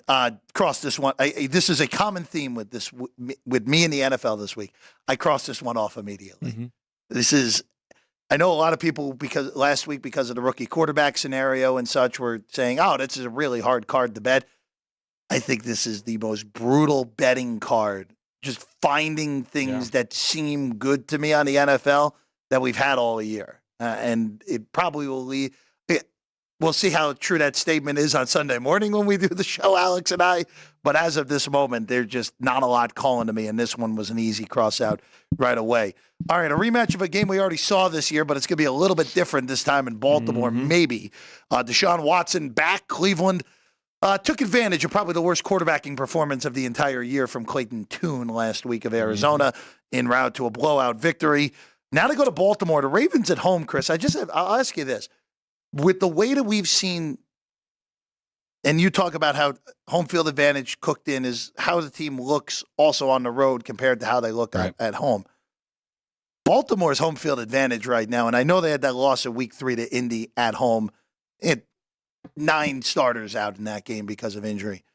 The way that Baltimore's been cooking up at home recently, it sure seems like that is quickly becoming the biggest home field advantage in the league. I'll have to take a look. I'll have to do a reevaluation. I usually do them at the end of the year. Yeah. But I probably should be keeping closer track as years gone on. It is. I will say this though, it's a bit of a small statistical sample. Yes, whatever you look at. Of course, half a year. Yep. But I said, Ed Feng, who is a friend of mine, Ed is a mathematical genius, but he talks about you have to kind of cut things down a little bit. You're not going to wait till week 17 to make your first bet, are you? If you are, you're in the wrong racket. So we do have to look at things a little more quickly, but keep in mind it is a smaller statistical sample. I happen to like Cleveland in this game. 6.5, by the way, the number right now. I think with Deshaun Watson, they and I don't, God knows, I have no positive feelings towards him whatsoever, except for the fact that Cleveland signed him to a $250 million contract that may strap that team for a couple of years. I like that part about it. But I think they do play a lot better with Watson, and I think 6.5 is a little bit too high. I like the dog here. As a Steeler fan, I can understand that sentiment. Of course. From a home field perspective, Jeff, this is one of the stronger home fields in the NFL, in my opinion. However, you also have to take into account the opponent. So the home field advantage is there's a little variation depending on who's coming in. So in other words, I don't think it's as strong. Excuse me one second. Yeah. I'm sorry. Luther Burden now upgraded to probable.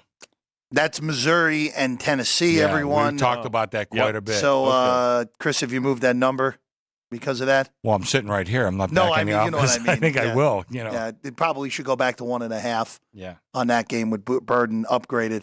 For what it's worth, from the people in Missouri that I trust, I'm not surprised by that. Okay. All right. I'm sorry. So good. No, that's important. I mean, Yeah. if we have to, I see the alert coming. Probably get that. Chris, if you have a phone call, you have. I'm going to step out for a second. So okay. Don't hurt yourself on the way out. So Vinny, back what to I was saying Cleveland about and Baltimore.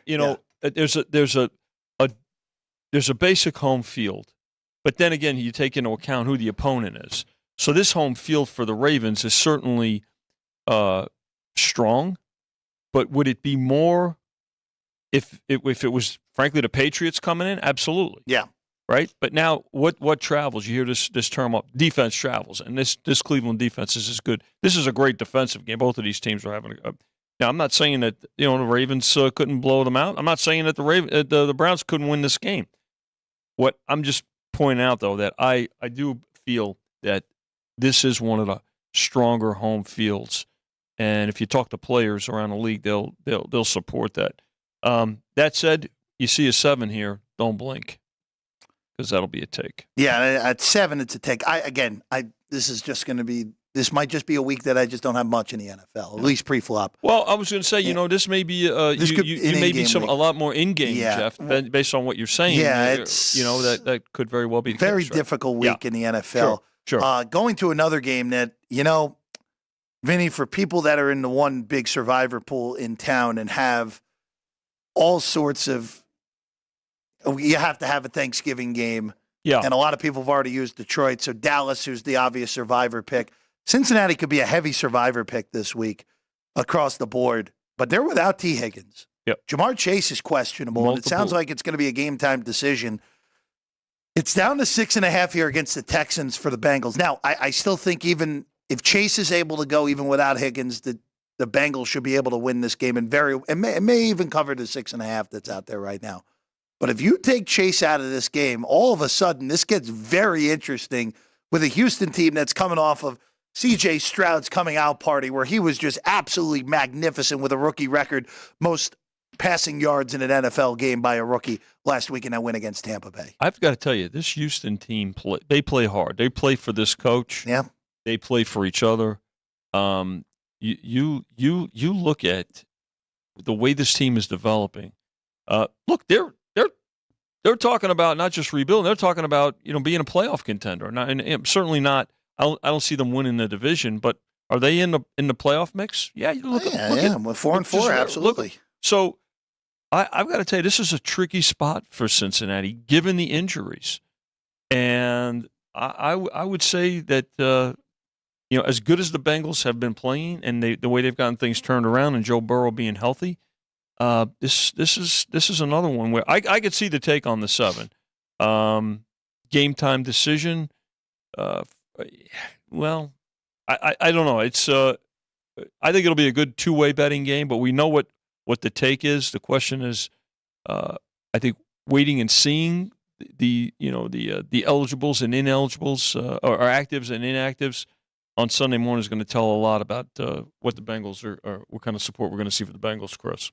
I kind of agree with you that 7 to me would be a take, and I did have it 7. Yeah. But as I look through the rest of the week, injury reports and all that, I think 7 would be a one-way number. I don't see anybody laying the 7. I think 6.5 makes it tough, but I think 7 would be a one-way number. You got to take it or pass. Yeah, this is again a pass for me. This is also Cincinnati and Baltimore play each other on Thursday next week, and the question is, how did that game land on Thursday? With how good of a game that is. Al Davis might. Now Michaels might actually be paying attention. Yeah, but it's. You might watch the game actually. Hey, that was a close game last night, Chris. That game was close. I was at dinner last night. I have friends. It seems like we can only arrange everything on Thursday nights. So I looked at this guy and says, you know what? If we're going out on a Thursday, this is the time. This is the one. This is the one. I can miss this game and not think twice about it. Of course, it falls 3. And of course it fell 3. Yeah, as we know. Bengals 6.5. Again, nothing for me on this one. I will say, though, Joe Burrow is sitting out there at books that offered at 20-1 to win the MVP, still 15-1, still out there. That's still pretty good. Still pretty good if you can get anything north of 10-1 on Burrow to win the MVP. Bengals, again, I've said it plenty of times. You had to get rid of them when you could have, and here they are. Yeah. The league did not, and the Bengals are just fine now, as now they're all healthy. Yeah, I was looking back through my futures. When Burrow was hurt, yeah, I had the Bengals as high as 35-1 to win the Super Bowl. Yeah. It's a mea culpa. I should not have had it that high. And we got bet a little. not much, like a nickel or something like that. Well, it's funny because remember last year when the Bengals got off to that really bad start last year, it was the same sort of thing. Oh, that run to the Super Bowl the year before was a fluke.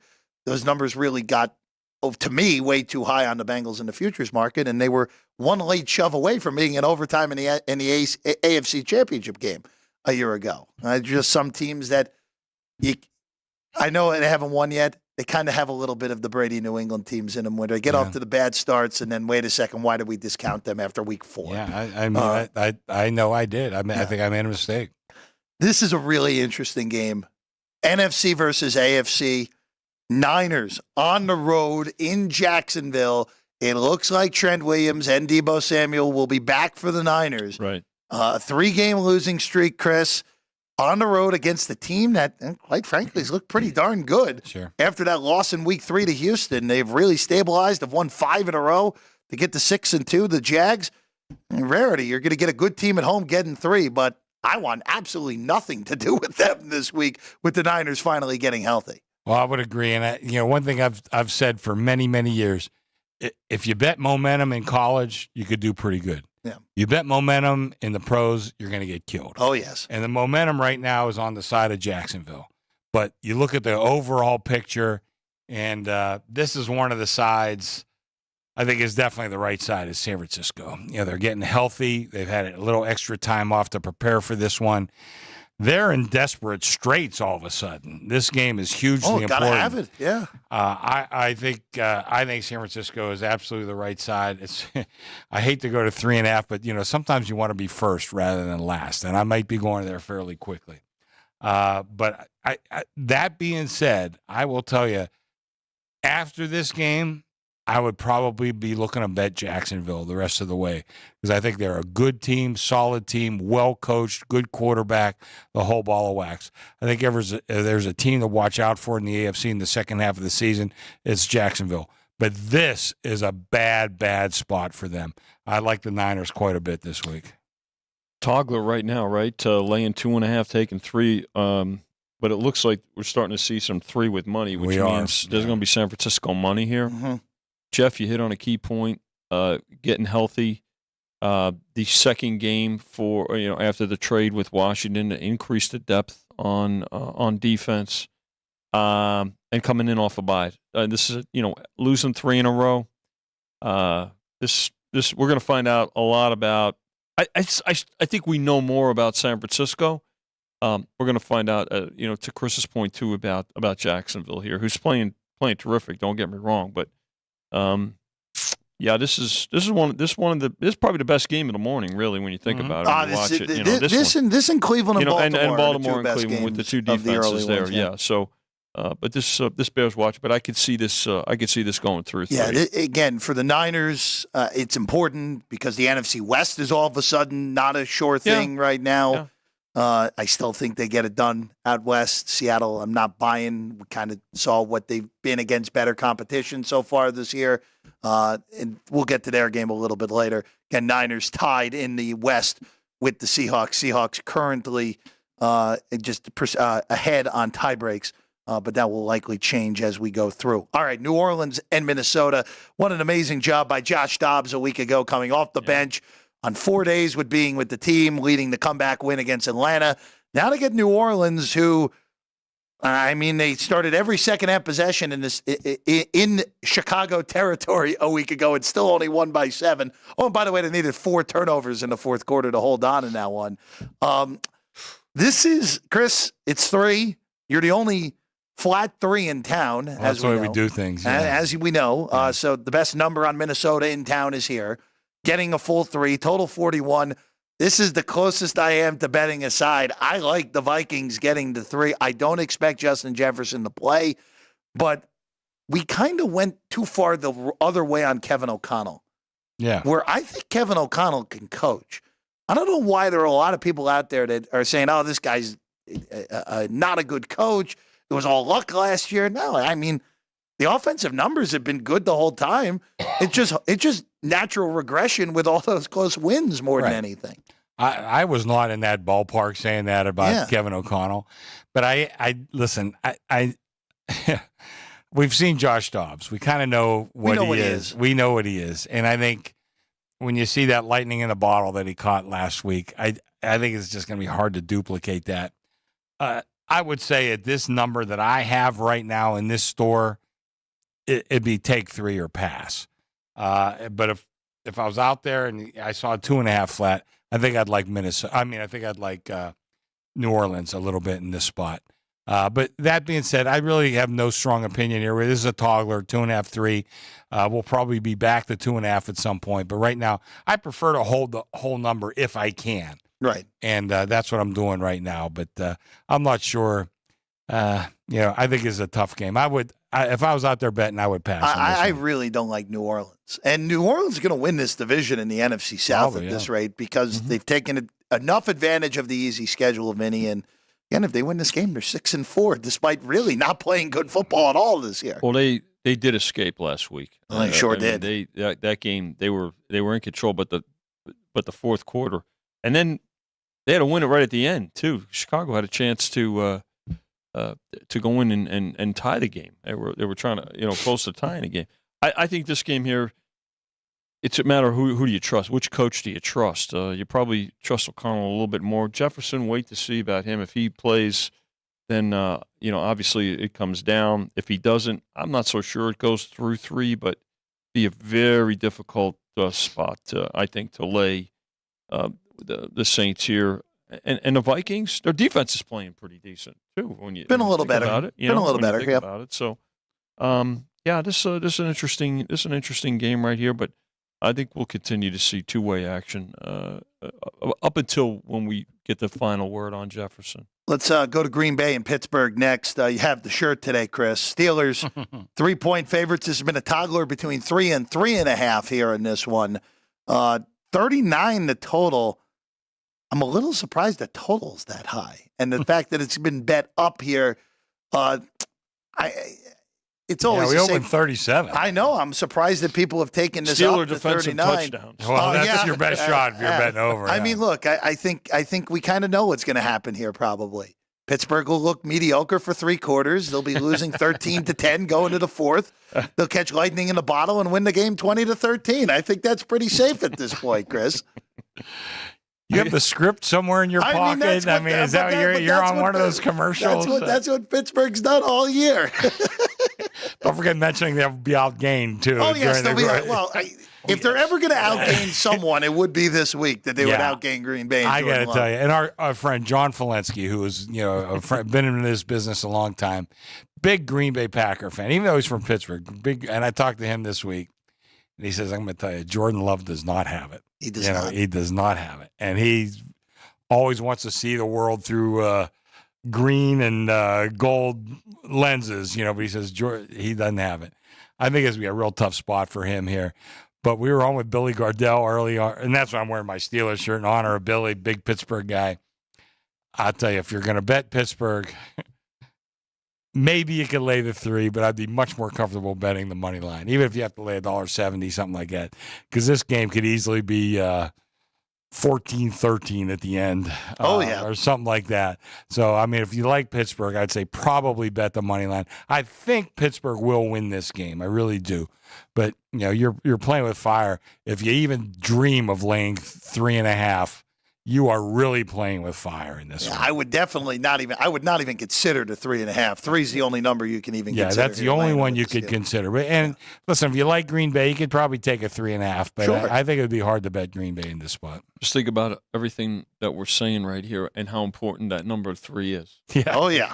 I mean, so particularly in the NFL, right? I mean, when it's 3.5 in a game like this, it's a take. When it's 3, you're laying it. And, so yeah, this figures to be a close one coming, and being determined right in the fourth quarter. No, those Pittsburgh games are never blowouts, except for the Houston game earlier in the year. That's the only one that's been a non-competitive game that's featured Pittsburgh this year. Little did we know how good Houston was. Hey, look, Houston is they're alive. They're alive. They're a live team regardless of the circumstances. We've sung the praise of DeMarco Ryans and C.J. Stroud. Yeah. Those two have been a huge story this year, really coming from nowhere. I mean, Ryans, we knew him as a good assistant and that sort of thing, but and C.J. Stroud, some of us liked him coming out of college. I didn't expect this, though. I got to tell you, his kid's good, especially in comparison to what Young has done. Young has not done so far this year. It sure looks like Houston actually was better off picking number 2, than they were picking number 1. One more other thing. That was the one game that the Steelers did not make the second half, or the second half adjustments did not fall into place for them that day. That was the one game. Every other game they've either won in the second half or been much closer.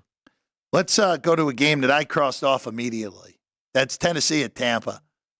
If you know what's going to happen in this game and have a confident bet on the side in this one, good for you. I have no idea in this game. With Levis being named a permanent starter in Tennessee, and correctly so, I actually think he's looked a lot better than I would have expected through 2 starts. Was he a second-round draft choice, Jeff? Yes. Second round? Yeah, second round. And for Tampa, I mean, that was a gut punch loss that they suffered last week in Houston. A high scoring game. Yeah. You get 37 points and it's still not enough. You give up the late touchdown. Stroud goes less 75 than a minute. yards with 40 seconds to beat you. Really a gut punch for Tampa. Chris, you're at Tampa 1-39 here in a game that, I'll be honest with you, like I said, I have absolutely no clue on this one. Well, I got a lot of that same opinion on most of the card. I think it's a really hard card myself. I'm kind of with you. This is a toggler, not a 2.5, 3.5 game, but 1.5, 1.5. I don't know. I made the number Tampa Bay 1. Yeah. I mean, if you're going to go take 1.5, you're cutting it pretty close there, buddy. I got to tell you. I don't know. I'm kind of with you. I don't know what to think.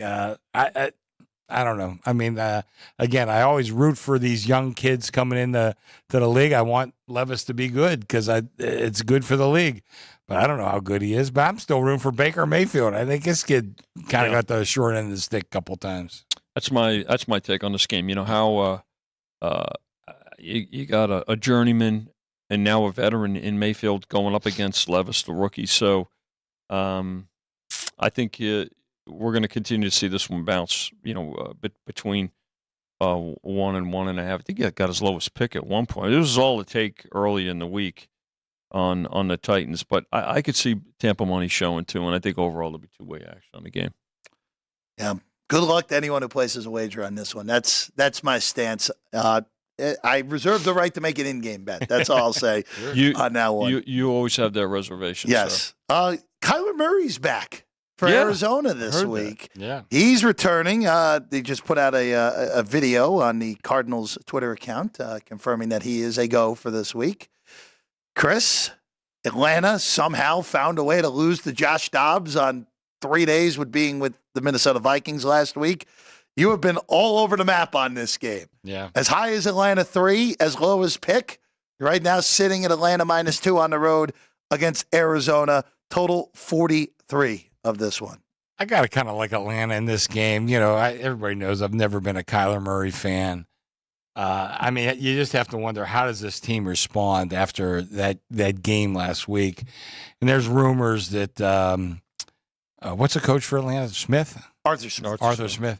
He may not last the plane ride home if they lose this game. I kind of like Atlanta in this game. I think they cover this number. I think they win this game. You know, but listen, I say that, and somebody texted me their plays today, and they said, "Is this crazy?" I says, "This is the NFL. Nothing is crazy." You know, I don't have any idea. I mean, if Kyler Murray lights him up at 35, and I'd come in on Monday and say, "We should have seen it coming, Jeff," but Yeah. I don't see that. I think Atlanta wins this game. I like Atlanta in this one. You know, well, Murray's back. I think James Conner's back, I believe, this week as well for the. Let me just confirm that, but I think you are for the, right. for the Cardinals, which is big, and the reason it's big is that he's missed at least the last 2 games. He's still the leading rusher on the team. James Conner's been out a month. Right.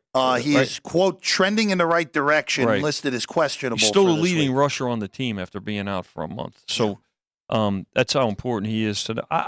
I don't know. I'm a little opposite Chris in this one. I could see where Murray being back and if Conner plays is a big boost to the Cardinals here, and it wouldn't shock me if there's support for him, at the counter. So perception's reality to a lot of folks, and Falcons play a lot of close games. They got some talent. Or they're going with Heineke, right? So, yes.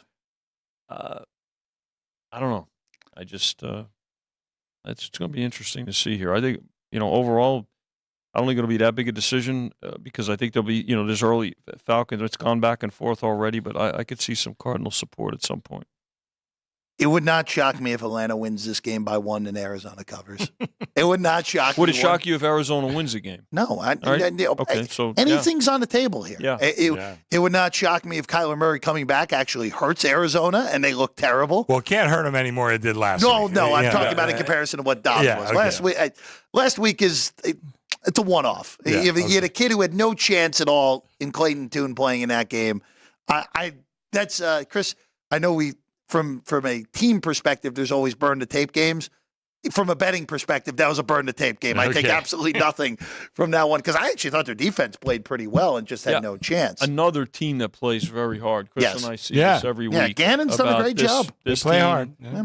They don't. There's no quitting this team. So. Yeah, they're fighting for the first pick. Could be a very interesting race between them and Carolina, which actually, of course, would be the Chicago Bears getting the Carolina pick. I just think it's a bad organization, the Cardinals. Yeah. They've had a couple of good years here and there, but overall, the Bidwells, they've owned that team for about 60 years, literally, and it's just not a good organization. You have the quarterback. Let's trade get Kurt Warner at the end of his career and catch lightning in a bottle there. They did. Carson Palmer, same sort of deal. Right. Kyler Murray is what he is. It's very hard to be an elite quarterback in this league at 5'9". Yeah. Drew Brees was one of a kind. Was he on his tiptoes when you measured him, Jeff? Let's go to the Chargers and the Lions. Detroit off the bye week. Chargers off a win on Monday night in New York against the Jets. Chris, you're up to 3 on Detroit. This was 1.5 sight unseen and actually pretty funny after you reopened it. The bettors wanted Detroit and laid Detroit after seeing the Chargers win by 3 touchdowns on Monday. Kind of just a testament to what that game was on Monday night. Yeah. Total hasn't moved at all, 48.5, but Detroit 3 on the road at SoFi. I like the Chargers in this spot. I thought, 1.5 was, the right number. Detroit a very slight favorite. But I think taking 3, if I was out there playing, I would take the Chargers plus the 3 or maybe parlay that, well, not parlay it, but add that to a money line bet. 'Cause I like the Chargers in this spot. I think I think they win this game at home. Lions get healthy in the backfield, right in the offensive backfield. So I could see the support for them here. And, I think what the Chargers did well on Monday night, too, was I thought their defense played well. But, again, you're going against a Jet offense that is absolutely struggled all year and going to continue to struggle, considering – and it's not just on the quarterback. It's on the entire scheme. And they haven't been able to play with the same offensive line in consecutive games. I mean, so we saw it in the preseason. We knew it was going to be a problem. It was a problem going into the draft. It was a problem during the preseason, and it remains to be their biggest Achilles heel. And I think that's what. But that said, when do we see Charger support here? I think the fact that it's been at 3 for a bit tells me the bettors are waiting for it to go through 3. I don't know if it does or not. I don't see that. I don't see 3.5. So if it doesn't, then there'll be some Charger support. It's a wait and see. Again, anything's in play here. It wouldn't shock me if the Lions go out there and destroy them. It wouldn't shock me if the Chargers have a big effort and win the game outright. Wouldn't shock me if this game, Vinny, lands Detroit 3. There you go. Exactly what you want there. Again, nothing for me on that one. All right, to Dallas. Cowboys, tough loss against Philadelphia last week. They had their chances. Mm-hmm. They had their chances, just couldn't get it done in the end, losing by 5. And now they welcome in the Giants, who Tommy DeVito is going to start. Tommy DeVito might be the worst quarterback I've ever seen play an NFL game. Oh, come on. I'm serious. Did you watch the Arizona game last week? Him and Toon are in a very, very close race right now, Chris, for the worst quarterback to play this year. And maybe even the worst quarterback I've ever seen, even though Ryan Lindley still has that title for me. Chris, 16 it opened. It's north of 17 now. The total's gone down, despite Dallas becoming a bigger favorite. And you know what? I have no argument with either of those moves. I got to tell you, I like the Giants here. I think that number has just gotten too high. 17.5. We talk about style points in college football. There's no style points in the NFL. You're looking to walk out of there with a win. I mean, if they're up by 14 late in the game, listen, who knows? I mean, the mind of any coach might be looking to cover, especially, Dallas. If I had to pick one team that would look for style points, it would probably be Dallas, with that Jerry Jones run outfit. Please don't get me started. I'm a Steeler fan from way back. But I think this number is just 2.5, just too high. I think that 17.5, you got to, just out of mere principle, you got to take that. And I'd like the Giants here. Listen, I'm going to need them. And you know what? I don't mind needing them. That's okay. Huge number. We did take a bet over at 38.5. So, look, the Giants, we talked about the Jets' offensive line issues. They've got offensive line issues. Again, they traded Leonard Williams, so they're their best defender, a couple of weeks ago, too, at the trade deadline. Quarterback issues. It's difficult here. Cowboys, they'll be teased down. Pros will tease them up and take, go through 3 touchdowns easily. So, but we're going to need the Giants. And to Chris's point, if you need a team that's getting 2.5 touchdowns, it's not a bad spot to be in. I have nothing on this. Yeah. I thought it's 16. Dallas. You've been saying that for almost every game. Jeff. I know. Hey, look, sometimes. No, the only thing I could tell you, I kind of agree with you. This is a really difficult And card. as Vinny has told me on plenty of occasions, you have to book them all. I don't have to bet them all. That's right. So that's where we're at this week. Washington at Seattle here. Commanders, Chris, this is toggler between 6 and 6.5. Seattle laying 6 right now. Total 44.5. I think Sam Howell's been totally reasonable this year. I know he's taken a lot of sacks. He's holding the ball too long.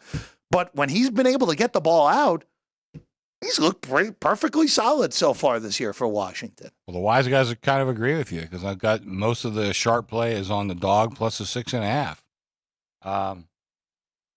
Boy, no strong opinion here. I was thinking if I was going to play the dog, I'd probably be looking for 7. But I don't know. Jeff, I've been saying it, kind of teasing you about it, but I'm going to tell you the same thing. No strong opinion there. I think this is another tough game. Just hate laying too many points in this league. But 6, you're kind of a little closer than I would like. But I don't know. Probably gun to my head, I'd probably take Seattle in this spot. By the way, I think the weather's going to be kind of bad up there. Yeah, it's not going to be great. Yeah, so I don't know.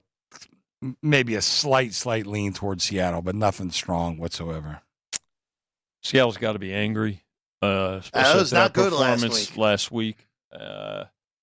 Coming home here, this is the second game now. I give the Commanders credit. They go into New England and after trading 2 of their best defenders the week before at the trade deadline, and took care of business up there. But that again speaks as much to the Patriots' issues as anything. But I think as we get closer to Sunday and kickoff here, this game is there's going to be a lot more support for Seattle in this game. Let's go to Sunday night. Game of the week, right, guys? Well, we're waiting all day for Sunday night for Zach Wilson and Aiden O'Connell, just due north of here at Allegiant Stadium. Vinny, you going? You going? I'll be there. I think I mentioned this to you. I will be there. Yeah, yes. I will be there. I have a cousin. Oh yeah, that's right. Your cousin, a wedding. My cousin's daughter's is getting married. My cousin, by the way, who's a Jet fan. Yeah. Okay, grew up not far from at the time Shea Stadium. Yeah, when is the wedding? 3:00. Great. Cuz, what are you doing? So too soon, Jeff. So the Jets and the Raiders, Chris. Jets were favored earlier in the week, despite that disaster on Monday against the Chargers. They're favored again in a lot of spots. Yeah, they're favored again in a lot of spots. Yeah. You have it pick. You finally got me on something here. I have under. I took under 36.5. Maybe I'll get a 37 again by kick. I don't know how in the heck we're getting more than I don't know how either team's getting to 17. And last time I checked my math skills. If 17's the max for a team in this game, we ain't getting to 36.5, Chris. Well, you did go to Missouri, so let's keep that in mind. I deserve that one, yes. Jeff, I think I made my numbers. The Raiders won. Okay. So, again, you're cutting it pretty close. One pick, one the other side. But how can the Jets be a road favorite? I think pick is right in this game. Oh, well, that's why I'm running the game pick. I don't know who to favor in this one, but, I mean, how do you make the Jets a road favorite? I don't know. And, maybe they did the right thing finally, getting the right coach for the Raiders. I don't know. Is it possible or is it a one-off? I'm not sure. But, maybe they have a little bit of a spark in them. And I think the Jets right now, Wilson looks just so bad. We knew he was bad. He kind of had a couple of glimpses of not being so bad. They've scored 2 touchdowns once this year. Is that correct? I think, Jeff, 2 offensive touchdowns. I mean, the Jets have 8 touchdowns in 8 games. They are the 5th team to do that in the last 8 years. And by the way, the Jets have done that 3 times. Jeez. Of those 5 teams. Yeah, both of Adam Gase's teams. Yeah. I forget who the 5th team was, and the other 2 are this year's Giants and this year's Jets. Are the only other 2 to do that. Unbelievable. I know. There's something Unbelievable. they might just need to get rid of MetLife, Vinny. That's all. There's rebuild the old stadium again. Well, I mean, I'm not sure I'd pour my bankroll into the Raiders at this point. No, either. it's an unbelievable difficult handicap on the side in this game because the Jets' offense is awful, but their defense is the best unit in this game by a pretty significant margin. The deepest also. Yes, they're the best unit in this game, but there is a legitimate argument to be made that Max Crosby is the best player in this game on either side. I think that's very viable, yeah. And the Jets have struggled more so with teams that have elite pass rush, and we saw that last week where the Chargers' pass defense is terrible, but they have 3 guys that can really rush the passer, and the Jets couldn't block them. Well, Jets' offensive line, Giants' offensive line, that if there's a common factor. Very bad. But you hit on a key point, and the Jets' defense here. So your play on the under, I could understand it. I mean, this is going to go back and forth. It's going to hover around. Raiders probably go off as a favorite, I think. They might. I mean, there's always support, right? Every game so far this year except one, we've seen Raider support, and it's not just locals. So, but again, This is the primetime game on Sunday night, so everything will be going to it, and that'll impact what the number's going to wind up being. Yeah. All right, before we go, guys, one last one Monday night real quick, Chris. The bettors love the Broncos this week. Yeah. All the way down to 7 here. I took 8.5 early in the week. Good Got number. that. Good number. Great number. I had to do it when it was apparent that it was going to start steamrolling through 7. Even at 7, I still like the Broncos in this game against the Bills. I know this could be a get-right spot for Buffalo, but that defense, and we talked about it when Milano got hurt. Yeah. That defense has been legitimately bad since Milano has gotten hurt. And for all the problems the Broncos have had, you look at Russell Wilson's numbers, they're not that terrible this year. No. And it's kind of more just we're going off of what happened last year. I wouldn't be shocked if Denver pulls it outright either in this game. Really, that would be a big one. And that would be really put a big a big dent in Buffalo's playoff chances if that would be a big one, yeah. I mean, it's 7 to me. I would bet the favorite or pass. Yeah. I got to tell you, I kind of like the favorite in this game. I really do. And usually I like to lean towards a dog, and I know the wise guys are on the dog, but I kind of like the favorite in this spot. If there is going to be a get-right spot, Vinny, it would be this week for Buffalo because even though the Jets have all their issues, Josh Allen has had a lot of problems with that defense the last year plus. Yeah, I mean, I think Diggs is a question mark, right? Yes, Diggs, he hurt his back in practice yesterday. Yes, that's going to be a big factor.